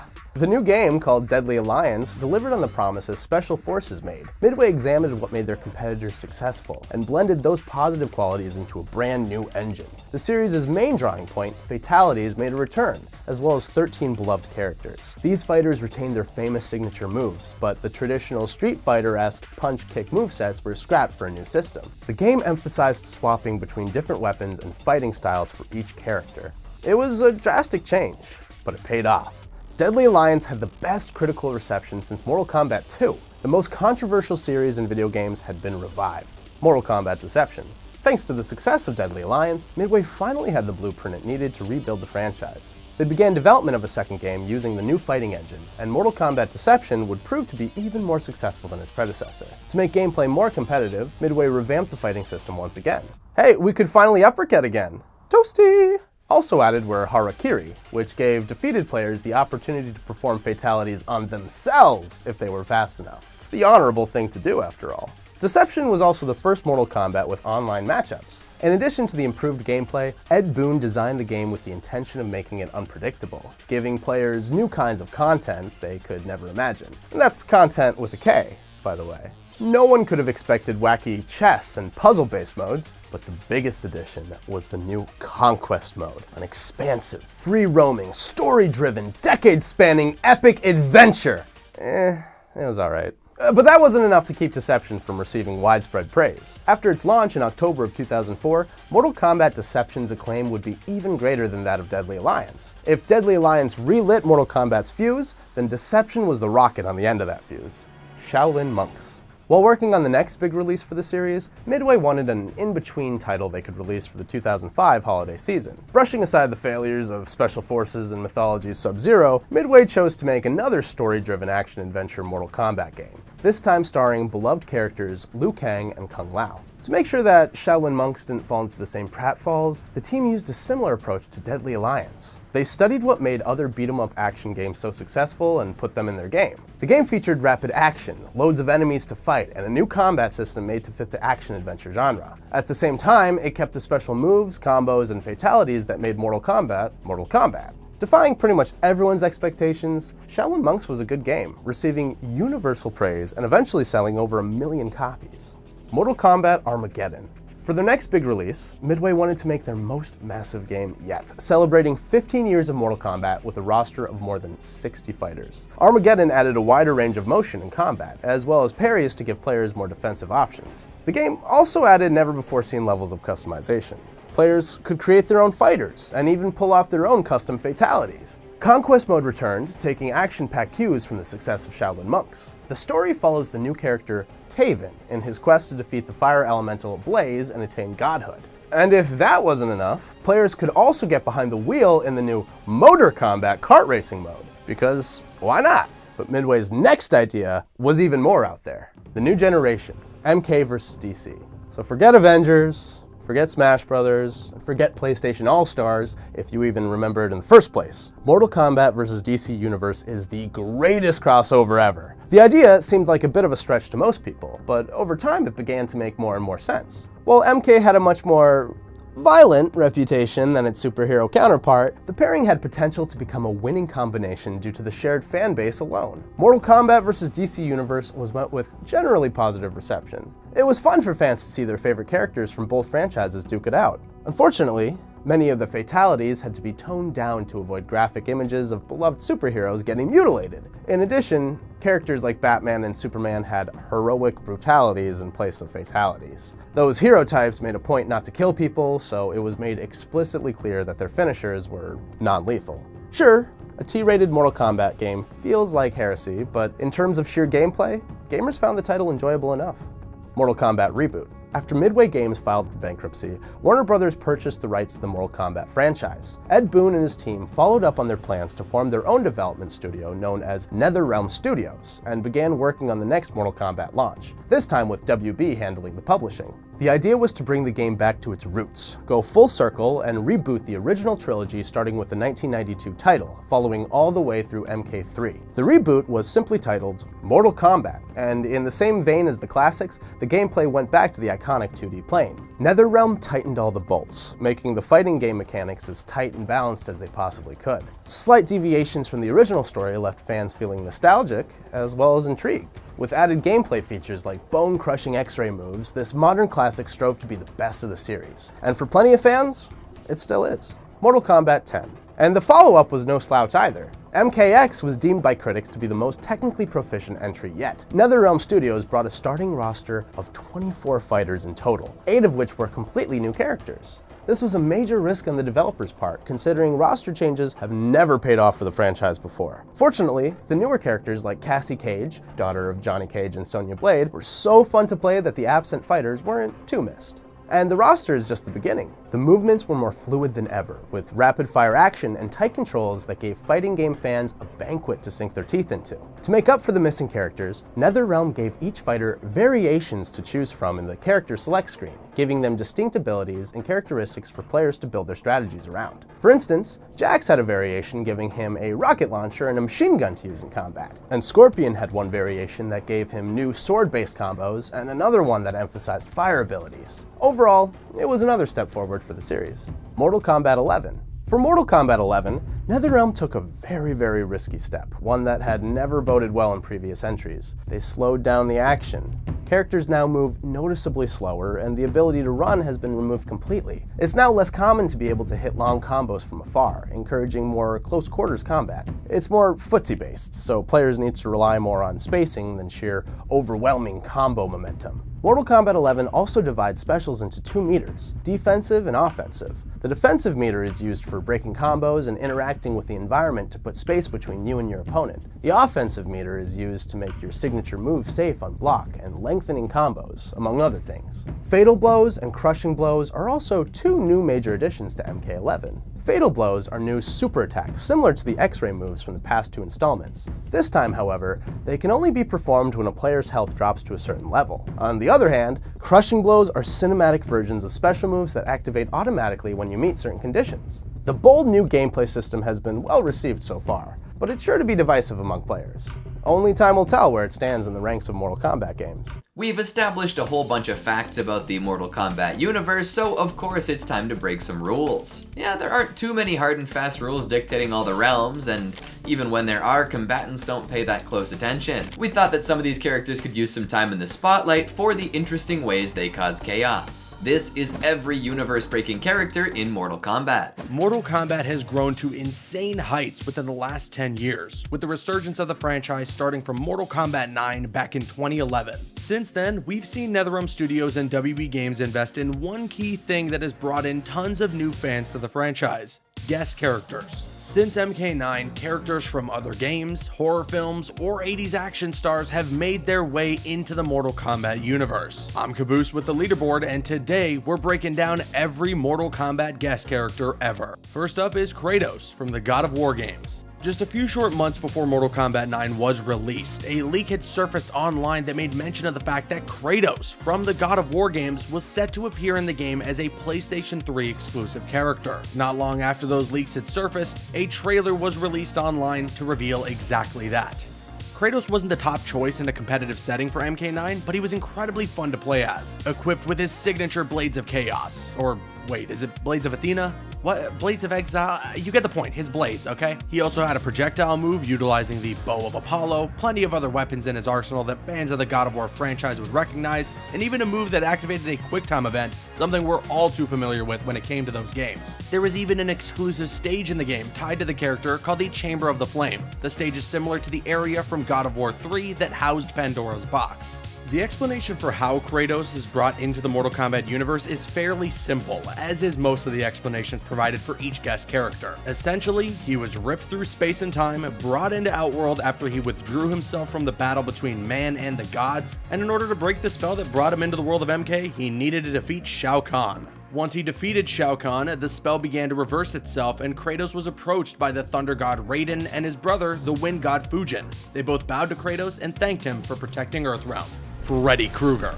This horror icon made his way into Mortal Kombat as a DLC character released a few months after the launch of the game. His design was based on the recent Nightmare on Elm Street reboot, which was released in 2010, where Jackie Earle Haley played Freddy. Thankfully, however, Robert Englund, the original actor who played Freddy Krueger, voiced the character in this game. There was also one key difference in the appearance of Freddy Krueger in MK9, being that he had his iconic bladed glove on both hands. This design choice was most likely made to help the character's gameplay feel more fluid and brutal. Nothing very intimidating about Freddy Krueger just trying to punch you in the face. Plenty of Freddy's moveset involves the character invading the nightmares of their opponents, spawning large blades from the ground, shooting a projectile of his bladed gloves across the screen, and a teleport that can help him either avoid enemy projectiles or close the distance between you and your opponent.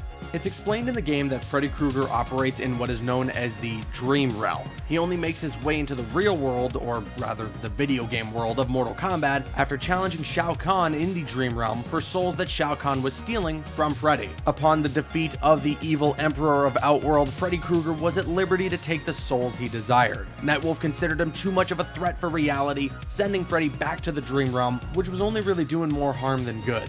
Jason Voorhees.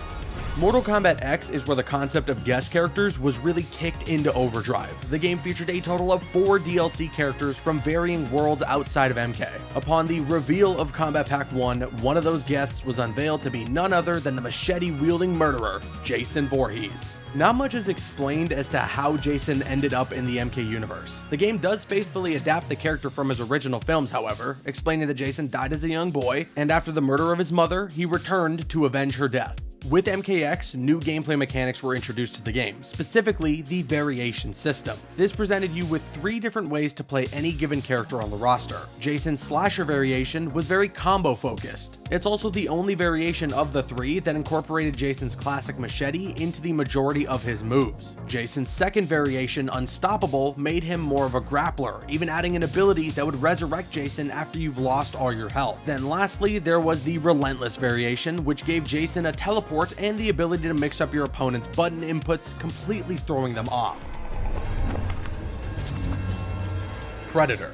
Alongside the reveal of Jason, the first Combat Pack DLC trailer for Mortal Kombat X unveiled that the Predator from, well, the Predator movies was coming to the game. This alien creature, known for its ability to hunt and kill its prey, was a perfect fit for the world of Mortal Kombat. It's explained that the Predator simply just showed up to this game's version of Earth, or Earthrealm as fans would refer to it, to do what it does best, and that's to hunt.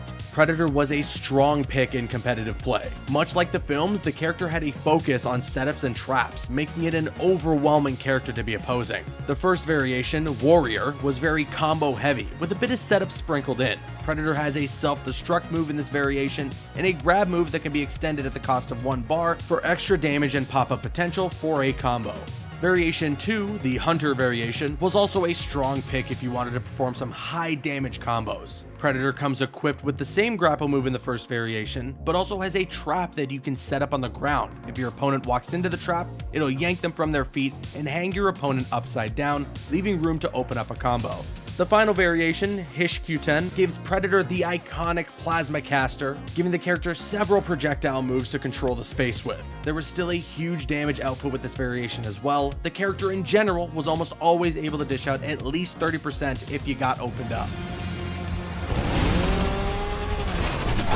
Next up, we got Leatherface. Soon after the first wave of DLC characters were released, a new version of Mortal Kombat X was revealed, titled MKXL. This was meant to act as a Game of the Year version of MKX and featured a new wave of DLC fighters. Included in that was another horror icon, Leatherface. The character is described as a brawler, with plenty of ranged attacks that help Leatherface control the mid-screen very well. Each variation incorporates his chainsaw quite a bit, the only major differences being in his Butcher variation, giving him a mallet to attack your opponent with, and his Pretty Lady variation that allows you to toss the chainsaw, making it a projectile. The game explains that the chainsaw-wielding cannibal, while wandering around in a forest, walked through a portal that tossed him into the MK universe. Alien, or Xenomorph.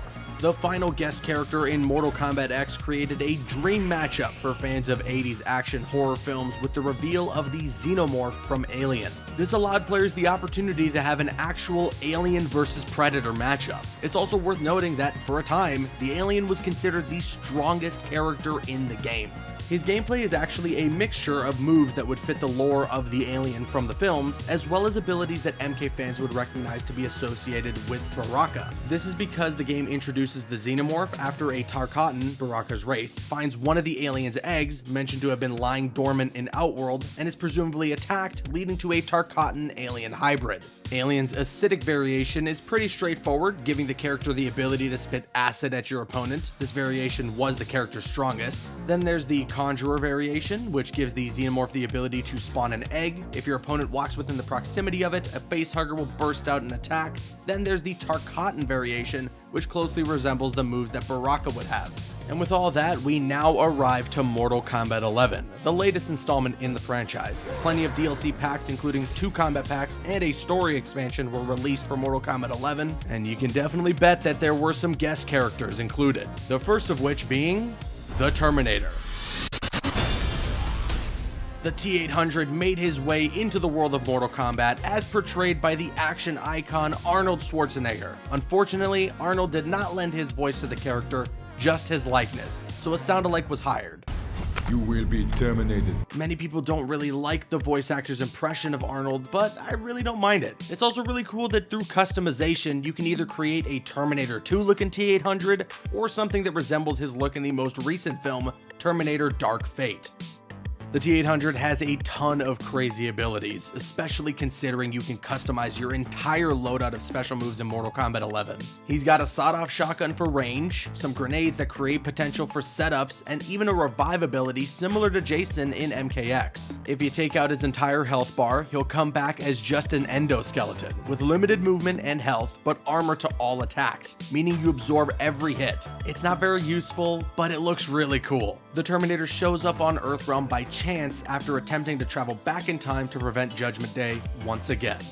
The Joker. Flattery will get you nowhere, dearie. This guest character was pretty much inevitable for Mortal Kombat. We've seen now on multiple occasions the Mortal Kombat and DC Universe crossover, and not to mention one of the last projects worked at Midway by the team that is now NetherRealm Studios was Mortal Kombat vs. DC Universe, which wasn't a great game, but still, the point is we've seen these two franchises have some cross-pollination between one another. Since then, NetherRealm has made 2 fighting games set in the DC universe, being Injustice Gods Among Us and Injustice 2. Both of these games featured Mortal Kombat characters as DLC fighters, as Scorpion showed up in Injustice Gods Among Us, and Sub-Zero as well as Raiden showed up in Injustice 2. With DC as a brand headed in a more mature direction, it made perfect sense for the Joker to make his debut in the MK universe. Although there's no concrete explanation as to how he shows up in this game, it's hinted at through unique intro dialogue that some characters are well aware of who the Joker is due to the Mortal Kombat and DC crossover, which potentially explains how he found his way back. Thankfully, NetherRealm created a completely brand new character with Joker in MK11 instead of just borrowing moves from his appearances in the Injustice games. Joker's got a cane that you can make look like a crowbar through customization, a jack-in-the-box that explodes, of course, and he even uses hostages he's kidnapped as part of his moveset. So completely crazy, but so perfectly capturing the essence of the Joker. Spawn.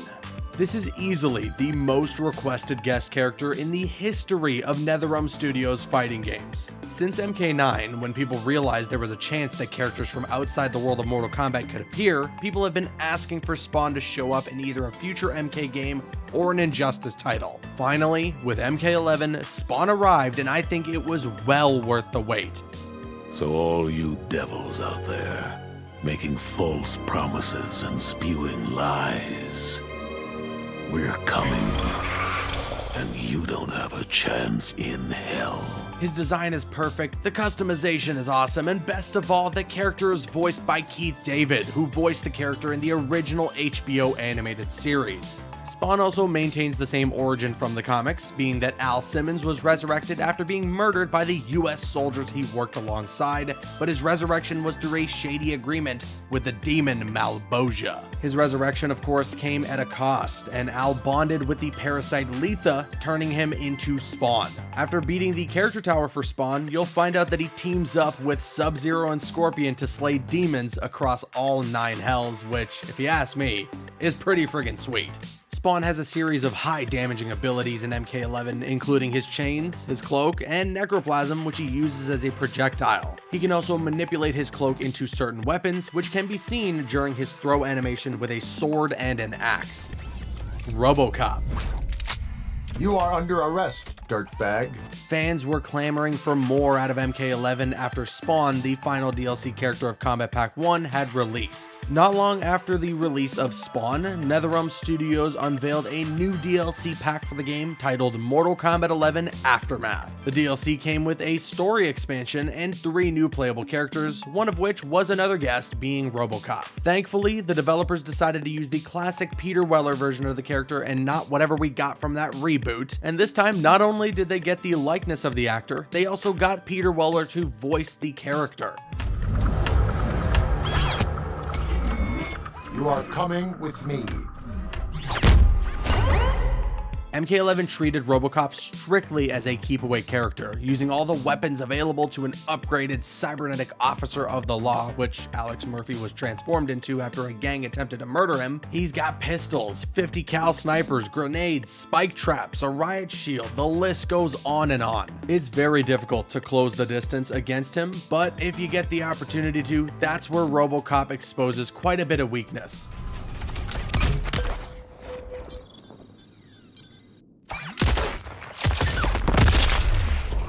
Still, RoboCop is a welcome inclusion to the world of Mortal Kombat.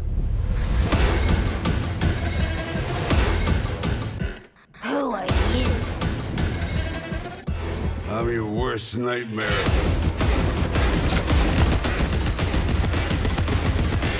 And last but certainly not least is the former Special Forces mercenary, John Rambo. Rambo is the most recent guest character to enter the world of MK, being introduced through Combat Pack 2 for Mortal Kombat 11. Much like in MKX with Alien vs Predator, MK11 created the dream battle between Rambo and the Terminator. Sylvester Stallone lent both his voice and likeness to the character of Rambo for this game, which makes it even more unfortunate that Arnold Schwarzenegger wasn't able to record dialogue for his character, but I digress.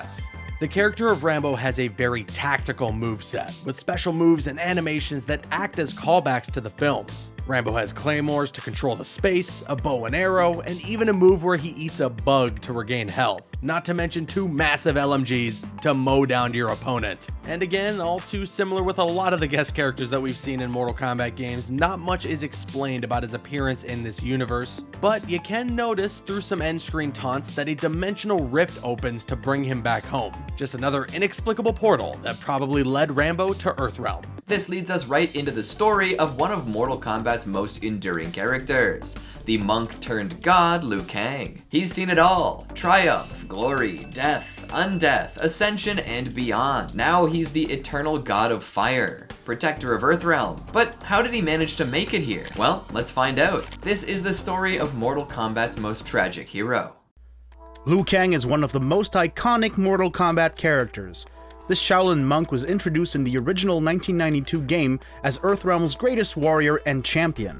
He won the Mortal Kombat tournaments of the first and second games, staying ahead of all of his competitors.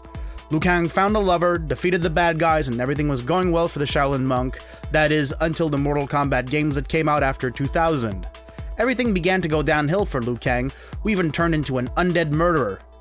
I'm Jerome, and in this video, we will go over the tragic rise and fall of Liu Kang. Liu Kang lost both his parents when he was still a child and grew up in the Order of Light, an ancient organization of Shaolin monks. The great Kung Lao taught Liu Kang martial arts in a Shaolin temple hidden in a Chinese mountain on Earthrealm. Raiden, the Thunder God and protector of Earthrealm, noticed the abilities of the young warrior monk. He took Liu Kang to Bo' Rai Cho, a master of martial arts born in Outworld. Bo' Rai Cho trained Liu Kang for several years, improving his martial arts skills. After his training, Liu Kang joined the White Lotus Society, a secret order of warriors assembled by Raiden to defend Earthrealm. Liu Kang made his first appearance in the original Mortal Kombat in 1992. Outworld wants to conquer Earthrealm and needs to win 10 consecutive Mortal Kombat tournaments to get the right to take over the realm. They already won 9 tournaments with their champion Goro smashing all of his opponents. To defend Earthrealm, Raiden gathers his best warriors, including Liu Kang. The Shaolin monk joins the competition and makes his way to the finals, challenging Goro. He defeats the reigning champion, wins the Mortal Kombat tournament, and saves Earthrealm from an Outworld invasion led by Shang Tsung. Liu Kang wins. Fatality. Liu Kang returns to his Shaolin temple as the new Mortal Kombat champion. But while he was away, his Shaolin brothers were murdered by Tarkatans, a species of warriors coming from Outworld. Seeking revenge, Liu Kang wants to go to Outworld and ask for the help of his White Lotus friends Kung Lao, Raiden, Smoke, and Sub-Zero. Johnny Cage and Jax Briggs also joined the party. Speaking of Sub-Zero, if you know about Mortal Kombat lore, you probably already know that there are 2 Sub-Zeros, Noob Saibot, the original one that was killed by Scorpion during the first game, and Kuai Liang, the younger brother of Bi-Han that took the Sub-Zero mantle after his brother died. Joining Liu Kang in his quest in Outworld is Kuai Liang, the second Sub-Zero. The second Mortal Kombat tournament of the games takes place in Outworld. Liu Kang joins the competition to defend his title and gets revenge on those who slaughtered his Shaolin brothers. Along the way, Liu Kang met Kitana and the two began to fall in love. But this game isn't called Marital Kombat, it's called Mortal Kombat, so love can wait and Liu Kang gets ready to defeat his opponents. He faced the other participants of the Mortal Kombat tournament, eventually defeating the Emperor of Outworld himself, Shao Kahn. Humiliated by his loss, Kahn orders the invasion of Earthrealm and demands the death of its warriors. Liu Kang, the now 2 times Mortal Kombat champion, returns to Earthrealm. He trains a new generation of Shaolin monks with Kung Lao when the Outworld invasion begins. Shao Kahn sent extermination squads throughout Earthrealm to kill its mightiest warriors, and the Mortal Kombat champion was his biggest target. During his battle against Shao Kahn, Kung Lao is badly wounded and is believed to be dead. This enrages Shaolin brother Liu Kang, who defeats Kahn once again. The defeat of the Emperor stops Outworld's invasion and brings peace back to Earthrealm. Liu Kang returned to training new Shaolin monks. Amongst his new recruits is Kai, an old friend of his that lived in America. But the peace blessing Earthrealm wouldn't last too long. A new threat appeared from the depths of Netherrealm, Shinnok.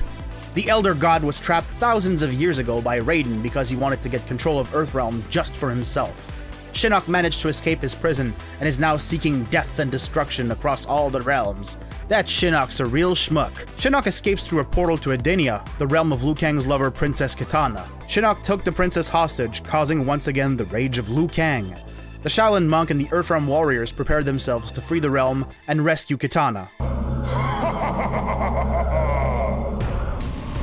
Liu Kang eventually faces Shinnok, and as the greatest warrior of Earthrealm, no Elder God is too powerful for him to take on, and Liu Kang defeats Shinnok. The Shaolin monk saved the world once again and is reunited with his lover, Kitana. The princess asks him to join her in ruling Edenia as queen and king. Despite his love for her, Liu Kang declines due to his responsibilities as a Mortal Kombat champion and Earthrealm's greatest warrior. For several years, Earthrealm was free of all threats, and Liu Kang could keep on training new Shaolin monk in the Chinese mountains. One day, while practicing his kata, Shang Tsung disguised himself as his friend Kung Lao and ambushed Liu Kang. The Shaolin warrior fights back, but Quan Chi joins the battle and helps Shang Tsung win. The sorcerer then snaps Liu Kang's neck and consumes his soul, killing the Mortal Kombat champion and Earthrealm's greatest hope. Without the help of its best warrior, Earthrealm does not resist the deadly alliance formed by Shang Tsung and Quan Chi. But as they managed to defeat even Raiden himself, the deadly alliance eventually turned against each other. Their inner turmoil caused a larger threat to emerge. Onaga, the Dragon King, had returned. To stop Onaga from taking over the realms, Raiden concentrates his godlike essence into a single blast that blows up everything, the deadly alliance and Raiden included. Unfortunately, Onaga was unharmed after the blast, but killing the deadly alliance released all of the souls consumed by the sorcerers, including Liu Kang's. Raiden's essence gathers back on Earthrealm, reviving the Thunder God. But this essence was corrupted by Onaga, turning Raiden into a much more violent version of himself.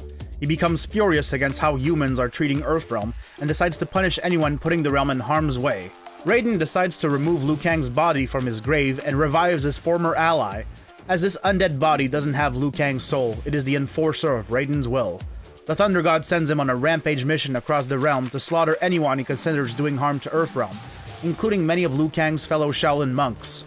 Liu Kang's spirit, who stayed in Outworld to help defeat Onaga, soon discovers the atrocities committed by his body on Earthrealm. Even though he has no control over his body, he feels responsible for its actions and wants to reunite with his body to stop its rampage. The bond between Kitana and Liu Kang is so strong that it keeps the Shaolin monk's spirits whole until it can find a way to merge back with its body. Kitana held on to Liu Kang's soul as long as she could, until eventually passing it on to Nightwolf. The powerful Native American shaman becomes Liu Kang's new spiritual anchor and will help him reunite with his body. Speaking of Liu Kang's body, it's still on a rampage on Earthrealm. He has a score to settle with his murderer and arch-nemesis Shang Tsung. As the sorcerer was trying to reach the top of the Pyramid of Argus to gain the godlike powers of Blaze, Liu Kang's corpse eventually caught up with him and held him in place with his hooks. It is not enough to stop Shang Tsung, who manages to defeat Blaze and become all-powerful.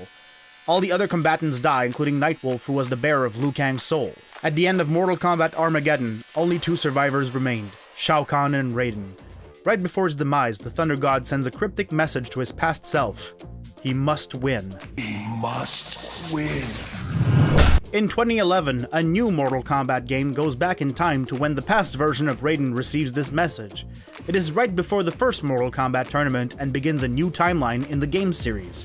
Liu Kang is preparing for the first Mortal Kombat tournament to prevent Outworld from winning their 10th consecutive competition and earn the right to invade Earthrealm. Wait, didn't I already say that? Anyways, Raiden believes the message he must win is about Liu Kang, who must win the competition to thwart Outworld's plans. Just like in the original game, Liu Kang defeats Shang Tsung and becomes the new Mortal Kombat champion.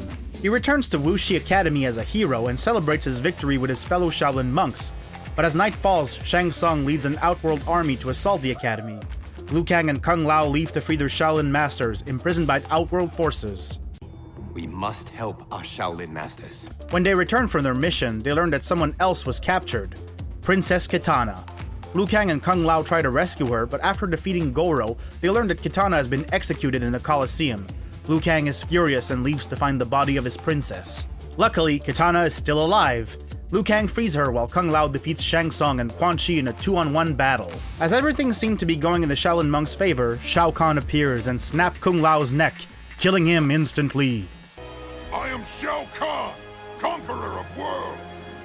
You will taste no victory. Liu Kang, furious, faces Shao Kahn. He defeats the Emperor of Outworld and seemingly kills him. Again, Quan Chi revives Shao Kahn in Outworld. The Emperor then begins his plan to revive Queen Sindel in order to invade Earthrealm. Liu Kang goes with Raiden to seek an audience with the Elder Gods. They need their help to stop Shao Kahn, but the Elder Gods refuse to intervene. Upon their return to Earthrealm, almost all of the good guys are dead. Nightwolf sacrificed himself to kill Queen Sindel, but not before the Outworld forces wiped most of the heroes.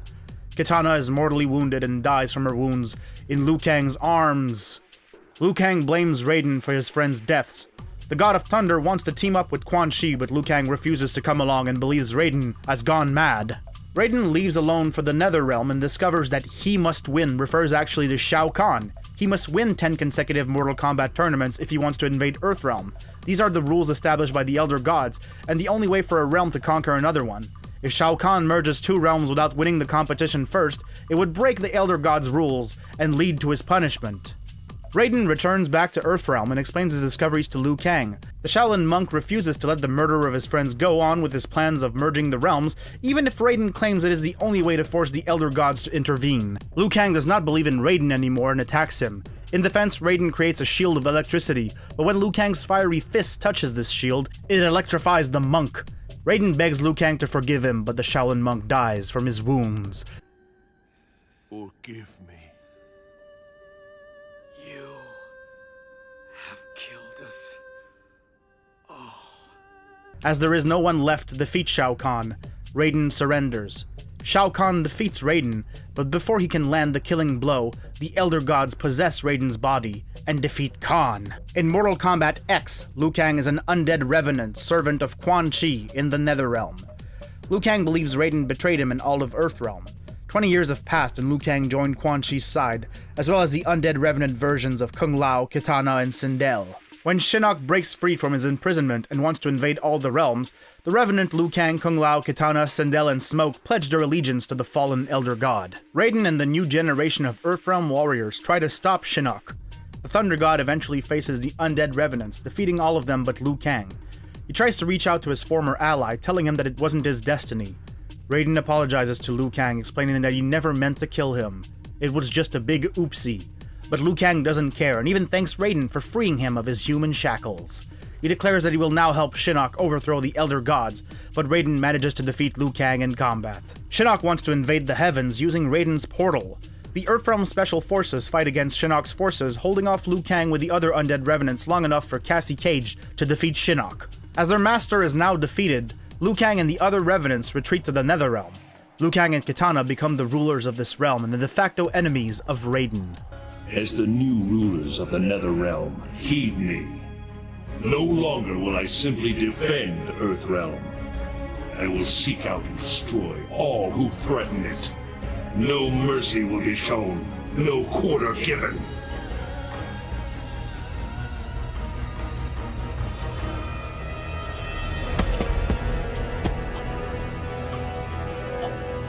As it now stands, the revenants of Liu Kang and Kitana, corrupted by Shinnok's influence, want to invade Earthrealm. Raiden and the human special forces launch a preemptive strike on Netherrealm to stop their attack. They successfully destroy the Bone Temple, the place Emperor Liu Kang and Empress Kitana used to create and control their army of undead demons.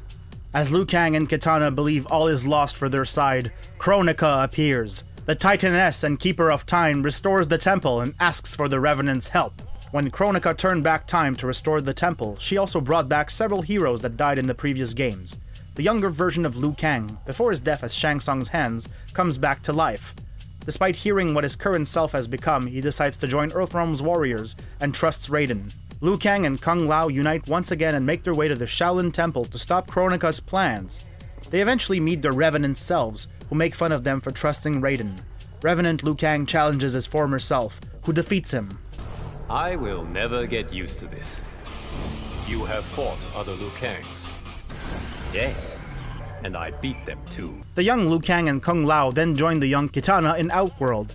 She kills Shao Kahn with her own hands and becomes the new Khan of Outworld. Liu Kang argues with Raiden that the Thunder God wants to execute Scorpion, who he believes is one of Kronika's agents. Liu Kang takes Scorpion's side and believes he changed for good. Raiden realizes Kronika has manipulated him into fighting Liu Kang. He explains to his ally that in all timelines, he and Liu Kang would fight with the Shaolin monk dying every time. He doesn't want that to happen again and helps Scorpion. Kronika appears and kidnaps the younger Liu Kang so that his Revenant counterpart can absorb his soul and finally defeat Raiden. Revenant Liu Kang attacks Raiden, and the Thunder God wins the fight, but instead of killing his opponent, they merge together to create Fire God Liu Kang. Liu Kang. I am. And I am not. This new entity has the memory of Revenant Liu Kang, but the consciousness of his younger self. As he knows everything about Kronika's plans, he is able to fight against the Titaness and her time-manipulating abilities. Liu Kang defeats the Revenant counterparts of his friend, including Kitana and Kung Lao. Kronika uses her powers to reverse time to the prehistoric age to face Fire God Liu Kang alone. Liu Kang wins the fight using his fire powers to turn Kronika into glass and destroy her body. After Liu Kang finally kills Kronika, Raiden is separated from him. Liu Kang remains a god while Raiden is now immortal. The former Thunder God bestows the title of Protector of Earthrealm to Liu Kang, who accepts this responsibility. Raiden will stay by Liu Kang's side as long as he lives to advise him in his new mission. Liu Kang is now the new Keeper of Time and tries to recreate history with Raiden. But as he is about to use Kronika's hourglass to alter time, Shang Tsung, Fujin, and Nightwolf appear. They warn Liu Kang that using the hourglass without Kronika's crown would eventually shatter it. But unfortunately, the crown was destroyed alongside Kronika during their final battle. Liu Kang sends Fujin, Shang Tsung, and Nightwolf back in time to get the crown. Shang Tsung eventually betrays his allies to seize control of the crown and the hourglass for himself. Fire God Liu Kang appears and stops him. He defeats the sorcerer, picks up Kronika's crown, and begins molding a new era.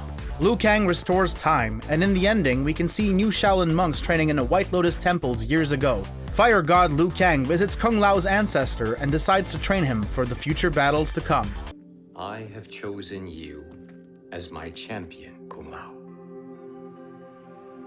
We have work to do. You must be prepared.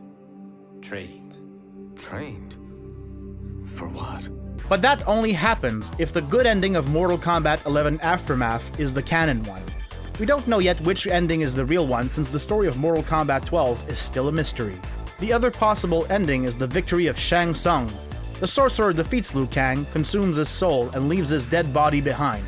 But as Liu Kang already died too many times in Mortal Kombat history, let's hope the good ending is the canon one. And that wraps up the story of Liu Kang so far. Whenever a fighting game gets released, people pick their mains, and whenever somebody has a main, it reflects a little bit of who they are. So it only makes sense that we put together a video letting you know what your main says about you. Keep an eye out for more like this when MK1 hits the scene. For now, enjoy some good-hearted jabs with what your Mortal Kombat 11 main says about you. Mortal Kombat 11 brings us plenty of the blood-spilling, spine-crushing, face-slamming action we've grown to love. But it's the unique characters that keep us coming back. The roster ranges from classic favorites like Sub-Zero and Scorpion to new additions like the Elder Goddess Cetrion, who does things like take over the atmosphere just to burn you to the ground. You know, typical God stuff. It's time to get over here! Because things are about to get... Hi, I'm Mario Bueno with the Leaderboard, and today I'm gonna tell you what your Mortal Kombat 11 main says about you. Cassie Cage. This strong character is tough like her mother Sonya Blade, but has a touch of the pop star persona she inherited from her father Johnny Cage. The person who chooses to main her is lit AF, fam! Though your hot moves ain't worth nothing if you don't throw them up on social media. But it's okay, because your gameplay skills mean you can be forgiven for showboating about your #blessed life on Instagram. Jackie Briggs. A tough-as-nails badass who will approach any situation head-on, a Jackie main is always down to roll with the punches, as long as they're the one throwing them. They're a fighter in any situation, ready to take on the world. And while someone who mains her father Jax is going for that OG classic fighter style, Jackie represents the new school. So move on over, Pops. Jackie ain't got time to change her depends. Ooh, brutality. Liu Kang. A Liu Kang main has been loyal since the beginning. They've seen the darkest of times, special forces, yet always managed to find their way back to Mortal Kombat. A Liu Kang main is noble, but they know that defeat can bring out the worst in them. They have to keep their cool, fighting for good, lest they become something evil. But realistically, this is less of an unleash a plague on the earth evil and more like bring smelly food to the office because you know Nick in accounting hates it and that jerk humiliated you live on stream with a babality evil. Sonya Blade. As the MK franchise's first female character, Sonya Blade has quite a legacy to uphold. If you main Sonya, it's because you're all in on a classic combat character. She's rigid, regimented, and she's probably never skipped leg day in her life. A strong Sonya knows how to mix up playstyles to cater to the occasion. Kinda reminds me of a popular female UFC champion and recent WWE superstar. Probably just a coincidence. Scorpion. Fact, everyone loves Scorpion. I love Scorpion. Clearly. But I'll be the first to admit that he's basically the Mickey Mouse of the Mortal Kombat series, assuming Mickey Mouse was an incredibly violent ninja warrior. I'm gonna rip off your spine, He's become so mainstream that plenty of players prefer to experiment with the game's diverse array of other characters instead. So if you're playing Scorpion, you've been in the MK game for a long time, but you don't care about all these new faces. Seeing that classic yellow getup fills your heart with nostalgia, before burning through your ribcage to leave it dangling in disgusting fashion because Scorpion's fatalities have always been so freaking satisfying. The Collector. A win's not a win unless you can prove it with a trophy, and the Collector has a horde of body parts and puts them out for the world to see. And those who main him do the same, but with less of a mess. Collector mains still have every Little League, youth soccer, and spelling bee trophy they've ever won, just don't get them talking about the good old days because they haven't won an award since. The best they can do now is brag about their win rate, and maybe their high score on that MK2 cabinet at their local arcade back in '93. Noob Saibot. Who'd have thought that this throwaway secret character would go on to become a major part of the saga? For Raiden's sake, his name is just the Mortal Kombat creators' names spelled backwards! That said, a noob main is far from being an actual noob, since this complex character requires mastery over his special moves. If you're going with a noob, you're ready to sweat it out for hours, just like you did in the arcade years before. Mr. Boone and Mr. Tobias are gonna be so proud of you! Sub-Zero. Sub-Zero has come a long way from being Blue Scorpion in the earliest days of Mortal Kombat. Using the power of cold, a Sub-Zero main knows how to ice their way out of any combat situation. Or real-life situation. Though not with literal ice, of course. Really, all it takes is one icy glare from them to freeze someone dead in their tracks. Usually after said person brings up that Mythologies game. God, that sucked. Frost.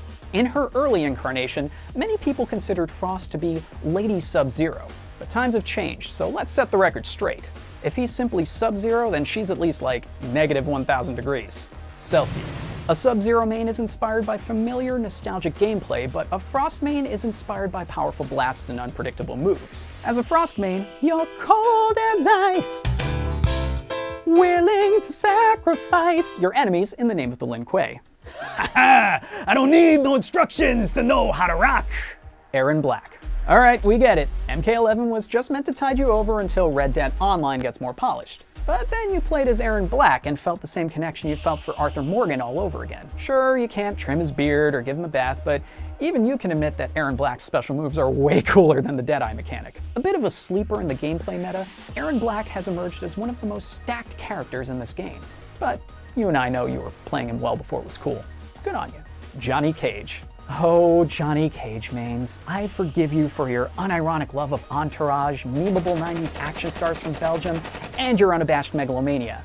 But what I can't forgive is your washed-up actor quips. At this point, you've probably become the old grandpa who tells forgettable and almost certainly fake stories of the movie industry at family potlucks. Look, I love you, but I hate to break it to you. You may be a fierce fighter who loves a good pair of $500 sunglasses, but you were never as cool as you think you were. You probably also really like the short film Man Getting Hit by Football. You probably want to Google that if you're under the age of 25 or don't live off of Simpsons memes. Just trust your pal Mario on this one, okay? Cetrion. Cetrion knows her place in the universe because, as a deity, she plays a pretty important part in running the show. And the Cetrion main may actually be a god themselves. Her gameplay style gives her a ton of unique options to keep competitors on their toes. More spiritual and elemental than most other combatants, this player may prefer zoning over throwing aggro punches. Competitors may even troll you for playing her. She's overpowered at worst and annoying at best. But as a video game god, you deserve to main a god too, right? Oh, and on that note, Raiden. A Raiden main is very disciplined and thoughtful. People look to them as a leader. Raiden calls on his role as a god to strike fear in the hearts of his competitors. A revered teacher in the art of combat with a K, Raiden mains take this role with careful integrity. While he may not be as flashy as some other characters, we think Raiden would say there's virtue in emerging as an underdog who comes out on top, right before shooting you full of enough electricity to power the Vegas Strip in like 3 LAN cafes during EVO or something. Katana. Righteous and valiant, Katana has been at the heart of the Mortal Kombat series for a long time. She's a favorite whose skilled combos make her a blast to play, but maining her means you may be deceitfully charming. You play her because you know she can hold her own, even in the toughest of scenarios. As if the good ending of Mortal Kombat 11 didn't already prove that. D'Vorah. Some people consider her trash, but you consider her underrated. D'Vorah is your stealth move, the one you've chosen to main simply because she's not all that popular with the masses. Why not choose her and let your opponents think they have an instant advantage before breaking them down with those wonderfully gruesome insect-driven powers? That's such a D'Vorah thing to do anyway. Baraka. You will never stop playing Baraka, no matter how much other players complain about his weird teeth and creepy arm-biting cannibalism. Like Baraka, you're probably a little boorish, a little over the top, and very relentless. You'll stop at nothing to get what you want, even if it means just spamming uppercuts. Look, I get it, shark teeth, knife hands. A win is a win, and button mashing isn't technically cheating by any means. But I'm still gonna call you out on it, bro. Gyros. The character that doesn't die, Gyros is all around intimidating. His arms scream, "I survive exclusively on a diet of protein shakes and raw meat." Playing with teleportation and the old switcheroo, a Gyros main is an outsider who has a skewed perception of the world around them. Some people might tell you that you're weird, but the rest of us, frankly, just avoid eye contact with you because we're too intimidated to tell you anything at all. If we could all rewind time like Gyros can, we'd take a trip back to Mortal Kombat X, where we could challenge you before Gyros was part of the series. Jax Briggs. A Jax main is a brawler at their core, but they still find time to enjoy their hobbies. They're devoted to working on their car, but always find time to hit the gym. It makes sense then that they play a guy with metal arms. Practicing their Jax combos is like tuning up their car and doing bicep curls at the same time. Someone who mains Jax is quick and aggressive. Just when you think you've managed to outplay them, you'll find yourself suddenly shocked to learn that they finally Gotcha! Cabal. Okay, time to lay off the Red Bulls there, buddy. Cabal's main attraction is his super speed, making him the perfect main for anyone who lives their life charged up and full of adrenaline. Quickness is your asset. You're speedy on the controls and have the mental agility of a superstar mathematician. Yeah, sure, you don't have any gold medals or fancy math diplomas, but you know as well as I do that your speed and quick thinking is best put to use in the arena. Kano. A Kano main won't be loyal to anyone but themselves. Sound harsh? Well, we all do what we have to in order to survive. You might act a little shady sometimes, but to you, it's just business. And you're always hungry for more, be it cold hard cash or just a solid win streak. Of course, who among us can say they haven't dabbled in a little bit of trickery and manipulation from time to time? At least a Kano main admits it. Scarlet. Ah yes, the Blood Queen. Elegantly evil, Scarlet represents beauty, bloodlust, and blade barrages. Frankly, it's remarkable how she can be so poised and so bloodthirsty at the same time. A Scarlet main is strong, confident, and very, very unforgiving. Seriously, don't piss them off because they can't help but hold a grudge. Like, for years. Jade. With a staff that makes her a fantastic character for distance play, a Jade main never drops their guard. Jade mains are always thinking about ways to step up to the challenge in any situation. You know the type. It's that piercing stare, that undivided focus, and that drive for greatness. No one has the courage to interrupt you when you're deep in the zone. You may call it discipline, but we can't help but worry. Should we be worried? Oh God, you have that crazy look in your eyes again. Shao Kahn. After all these years, I'm sure we've all developed a special love-hate relationship with one of video game history's most celebrated smack-talking villains. As a Shao Kahn main, you may not actually be a terrible person, but you're definitely gonna come across like one in the arena. Your choice to play as him means you're into the dark and sinister, and you don't care how many lives you have to destroy to get what you want. To climb the ladder in ranked mode. Or conquer Earthrealm. Look, we all have hobbies. Kung Lao. Some players need to wear a lot of hats, but you're happy with just one, as long as it's Kung Lao's. Kung Lao mains want to make a statement, which is why they chose a character with varying ways to use his revered weapon, his hat, to their advantage. When you play as Kung Lao, you're thinking outside the box. Trustworthy and dedicated, you hone in on your opponent's weaknesses and adapt your gameplay style. But your headwear style always stays the same. Kotal Kahn. Kotal Kahn mains are all about power, powerful moves, powerful presence, and powerful essence. Problem is, they're not always ready to hang with the big kid crowd. Sure, they've got a few punishing tricks, but they can never seem to get an edge, especially over that jerk Shao Kahn. Those noogies they got as a kid still feel fresh as ever, so Kotal Kahn mains have huge chips on their shoulders. They're ready to fight and to win at any cost. Shang Tsung. A Shang Tsung main is, quite simply, someone who never could decide on a main, or someone who can't get enough of telling people, "Your soul is mine." With his abilities, players get the best of all worlds with their ability to switch it up with other characters' abilities. You got Scorpion's fire, Sub-Zero's ice, and even Rain's rain. Someone who plays as Shang Tsung is a bit of a chameleon whose talents lie in adapting to the scenario. Just don't confuse him with the character chameleon with a K. Oh God, these freaking names in this game. Mortal Kombat! Sindel. The Queen of Camp, we're thrilled to see her return as a playable character in MK11. Wild and a little wacky, a Sindel doesn't take themselves too seriously and knows, at the end of the day, it's all just a game. In fact, we should all give ourselves permission to be a little bit more like a Sindel, minus all the weird zombie stuff and gut-blasting gore, of course.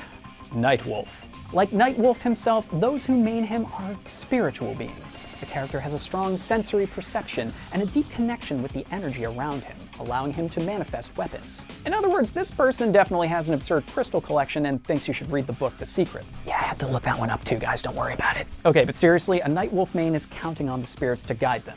To a win, of course. All right, now it's time for the fun stuff. The guest characters. Spawn.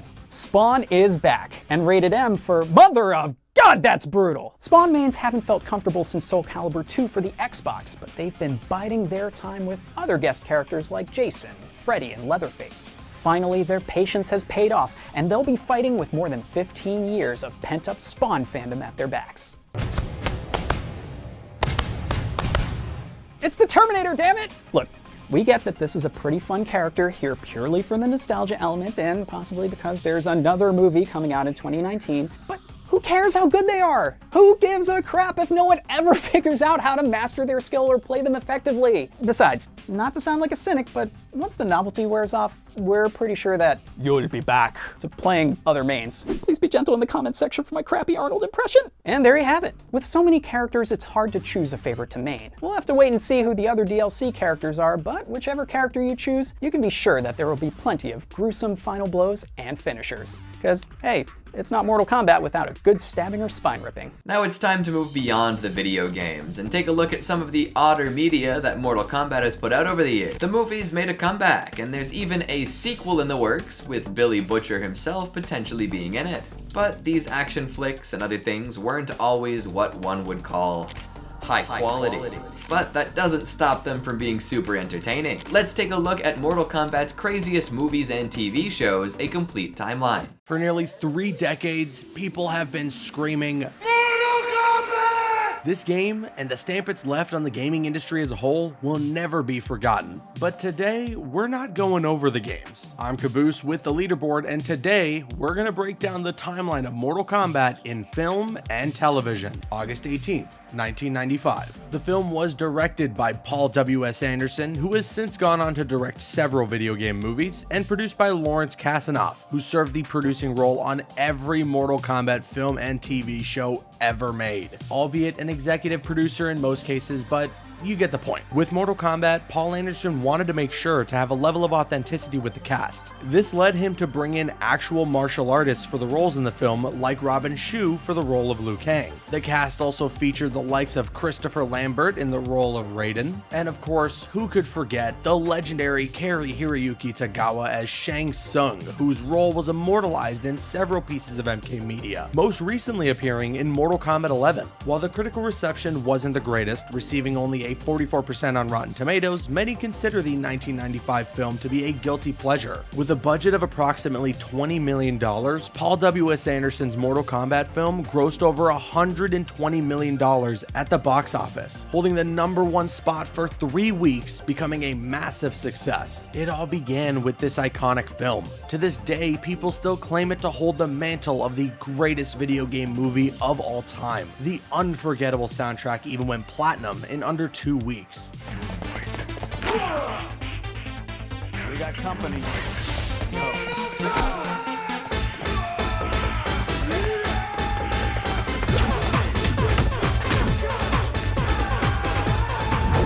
August 29th, 1995. While the game may have been a phenomenon at the time, there were still plenty of people who were only just being introduced to the world of Mortal Kombat. That's why Turner Home Entertainment and Threshold Entertainment decided to create an animated film known as Mortal Kombat: The Journey Begins. The animated film went straight to home video at the time of its release, and it was meant to act as a prequel to the feature film, familiarizing audiences with the characters and the world of MK. There was a mixture of classic 2D animation, as well as 3D CGI fights throughout. Joseph Francis directed the project, and it's his one and only credit in film, with Lawrence Kasanoff receiving a producing credit once again. At the time of its release, it also included a behind-the-scenes documentary of the feature film. 1996. The first film doing as well as it did spawned multiple projects, including the film sequel, which we'll get to in a bit, as well as an animated series called Mortal Kombat: Defenders of the Realm, which ran for 1 season in September of 1996. The animated series was technically canon to the movie and treated as a continuation, but several things were retconned and some characters were either changed drastically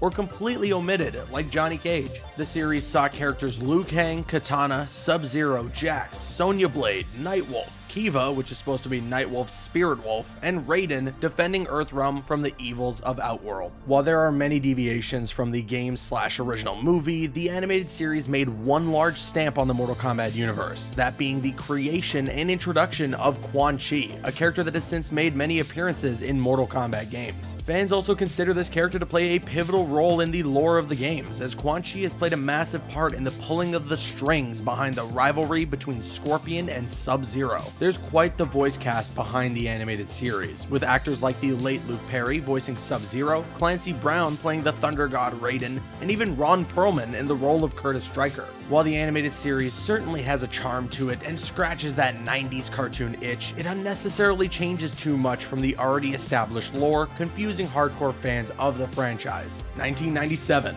After the first film had performed so well for the studio, they fast-tracked a sequel, Mortal Kombat Annihilation, released in November of 1997. The film unfortunately suffered due to such a quick turnaround. Christopher Lambert didn't return for the role of Raiden, mentioning that he refused to because of a weak script. He was replaced by James Remar. Several other roles were recast as well. Bridget Wilson was replaced by Sandra Hess as Sonya Blade, and Lyndon Ashby's notable performance as Johnny Cage is missing due to the recasting of Chris Conrad. Not to mention the fact that Johnny Cage only gets about a minute of screen time in this film anyways. While the first Mortal Kombat movie didn't receive the highest critical praise, Mortal Kombat Annihilation was completely destroyed by critics and is one of the worst reviewed films of all time, having only a 2% on Rotten Tomatoes and only one review with a fresh rating. It also severely underperformed at the box office, grossing less than half of the first movie with only $51 million on a budget of $30 million,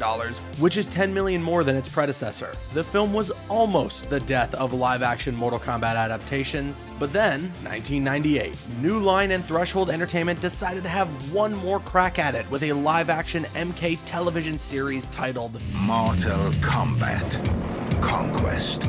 The show ran for one 22-episode season from October 1998 to May of 1999. It follows the story of MK that most fans are familiar with, being the Great Kung Lao protecting Earthrealm. However, he enlisted the help of some not-so-familiar faces, introducing brand new characters like Zero and Tasia. Yeah, there's truly nothing to write home about here. This show is seen as a forgotten relic of Mortal Kombat's live-action history. 2010.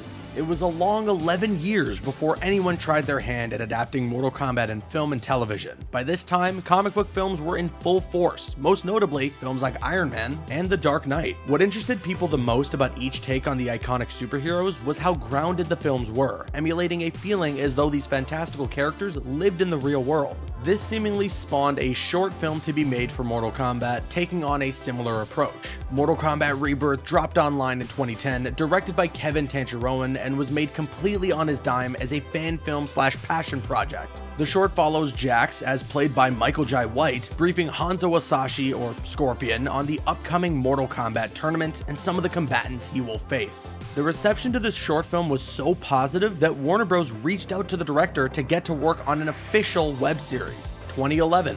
The first season of this web series, Mortal Kombat Legacy, played out in an anthology format, having each episode focus on different characters and how they end up preparing for the tournament. Not much had shifted in tone from the short film, and MK Legacy still had that same grounded in reality feeling, almost to a fault. Michael Jai White returned to play Jax for a 2-part episode about him and Sonya Blade.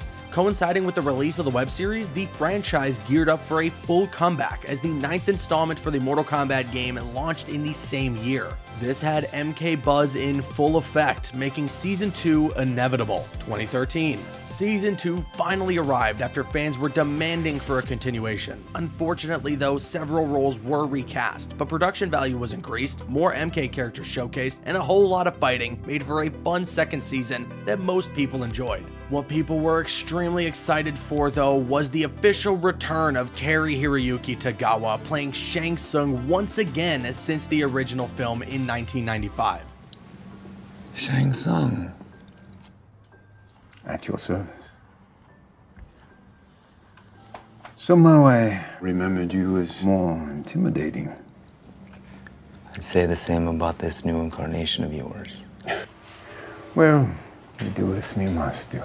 2020. Mortal Kombat had made a complete return at this point. MKX launched in 2015 and sold over 11 million copies worldwide, and Mortal Kombat 11 recently launched in 2019 to plenty of critical praise, currently having sold 8 million copies. Riding this wave of momentum, Warner Bros. Animation released a brand new rated R animated film titled Mortal Kombat Scorpion's Revenge. The film released on VOD, DVD, and 4K Blu-ray in April of 2020 and tells the story of Hanzo Asashi's path to becoming Scorpion after the loss of his family and clan by the hands of Sub-Zero. While Scorpion is the central focus, the animated movie once again tells the story of the tournament with plenty of large-scale battles from all our favorite combatants. There's also a great mixture of voice actors from the games returning to voice their respective characters, such as Steve Blum as Sub-Zero or Patrick States as the titular character Scorpion, as well as recognizable actors such as Joel McHale voicing Johnny Cage and Jennifer Carpenter voicing Sonya. The film truly captured the essence of Mortal Kombat, even going so far as to incorporate the X-ray moves that we saw introduced in the recent wave of Mortal Kombat games into the animation. With high praise from critics and fans alike, many are hoping to see more of this take on the franchise. 2021. This now brings us to present day. A brand new live-action Mortal Kombat film is right around the corner, with the first trailer having debuted in February, and at the time, the trailer was the #1 most viewed Red Band trailer of all time. First-time director Simon McQuoid is at the helm, with a cast that is looking to deliver an extremely authentic experience. Hiroyuki Sanada as Scorpion, Joe Taslim as Sub-Zero, Jessica McNamee as Sonya, Mehcad Brooks as Jax, the list goes on and on. Plenty of passion seems to be pouring into this project, which has fans very excited for what's next. The one main concern people have is the introduction of a brand new character to the world of MK, Cole Young. Louis Tan takes on the role of said character, and Cole is meant to act as the main protagonist, almost being an anchor point for newcomers to Mortal Kombat. The plot revolves around a special marking that Cole Young is born with, branding him and several others chosen for the great battle between Earthrealm and Outworld. The film is set to release in theaters and on HBO Max day and date, April 23rd. Now you're all caught up. Mortal Kombat as a franchise is bigger and better than ever. While it's a surefire bet that we can expect to see more installments from the games down the road, we just have to cross our fingers for the critical and financial success of the upcoming movie to see more from that specific take. And of course, we'll end off with some things that you might want to know about the upcoming Mortal Kombat movie. This is everything you need to know about Mortal Kombat 2. While most of the Mortal Kombat community is eagerly awaiting the return of Liu Kang, Shang Tsung, and their allies in Mortal Kombat 1 this September, other MK-related news is stealing the spotlight. A new movie's on the way, filled with brutal fatalities and action-packed fights. I'm Keegan, and here's everything you need to know about the Mortal Kombat 2 movie. Mortal Kombat 2 is the direct sequel to the 2021 Mortal Kombat movie. The original film follows events similar to the ones from the games, with Outworld about to win its 10th consecutive Mortal Kombat tournament to get the right to invade Earthrealm.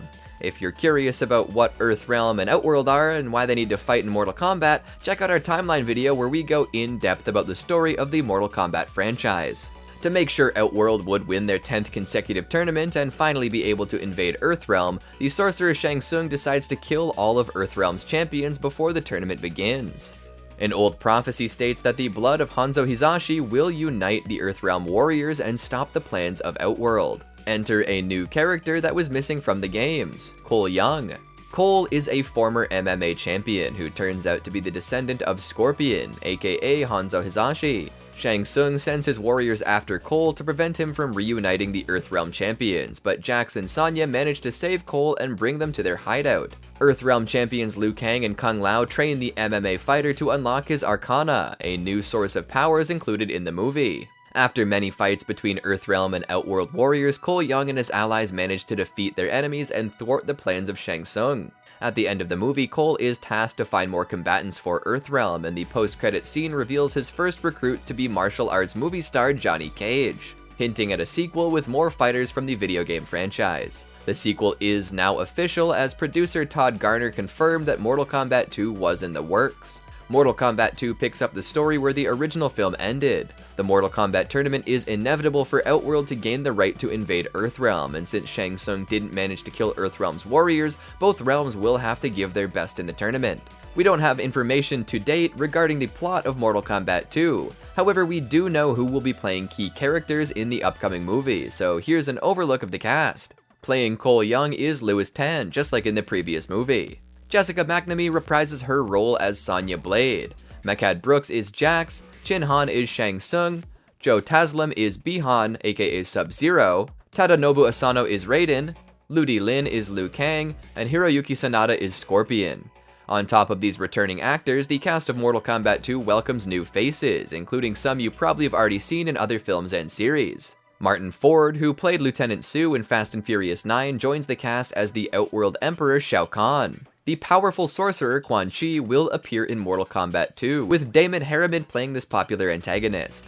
Harriman is used to playing bad guys, since he portrayed the infamous Charles Manson in Mindhunter and in Quentin Tarantino's Once Upon a Time in Hollywood. Two characters hint at a part of the plot in Mortal Kombat 2, King Jared, played by Desmond Chiam, and Queen Sindel, portrayed by Anna Thu Nguyen. Mortal Kombat 2 could dive deeper into the backstory of Shao Kahn and his plot to take over Earthrealm, as Sindel first appeared in the Mortal Kombat 3 game where the Outworld Emperor used her as an excuse to invade Earthrealm. Also joining the Mortal Kombat 2 cast is Sindel's daughter, Princess Kitana, portrayed by Adeline Rudolph, who previously played Minerva Marble in Riverdale and Billy Wesker in the Resident Evil Netflix series.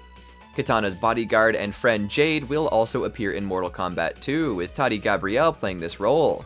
Gabrielle recently played Joe Braddock in the Uncharted movie and Marianne Bellamy in the UTV series. Last but not least, a popular actor is presumed to play Johnny Cage in Mortal Kombat 2, although it hasn't been yet officially announced. Carl Urban is reportedly playing Johnny Cage after his famous role as William Billy Butcher in Amazon Prime's The Boys. Urban also played Leonard McCoy in the recent Star Trek movies, Judge Dredd in the eponymous 2012 movie, and Scourge the Executioner in 2017's Thor Ragnarok. Simon McCoy returns as the director of Mortal Kombat 2, just like for the previous movie. The two co-creators of Mortal Kombat, Ed Boon and John Tobias, oversee the scenario of this new film alongside Jeremy Slater, the executive producer and screenwriter of The Umbrella Academy and Moon Knight.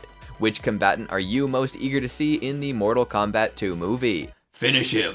And by finish him, I mean the video. We've made it to the end. Hopefully the timer didn't run out, because that's my least favorite way to win. What did you think of our Mortal Kombat compilation with a K? Did you learn anything new? Does this help you prepare for Mortal Kombat 1? Make sure you let us know down in the comments and subscribe to the leaderboard for more like this. Thanks for watching.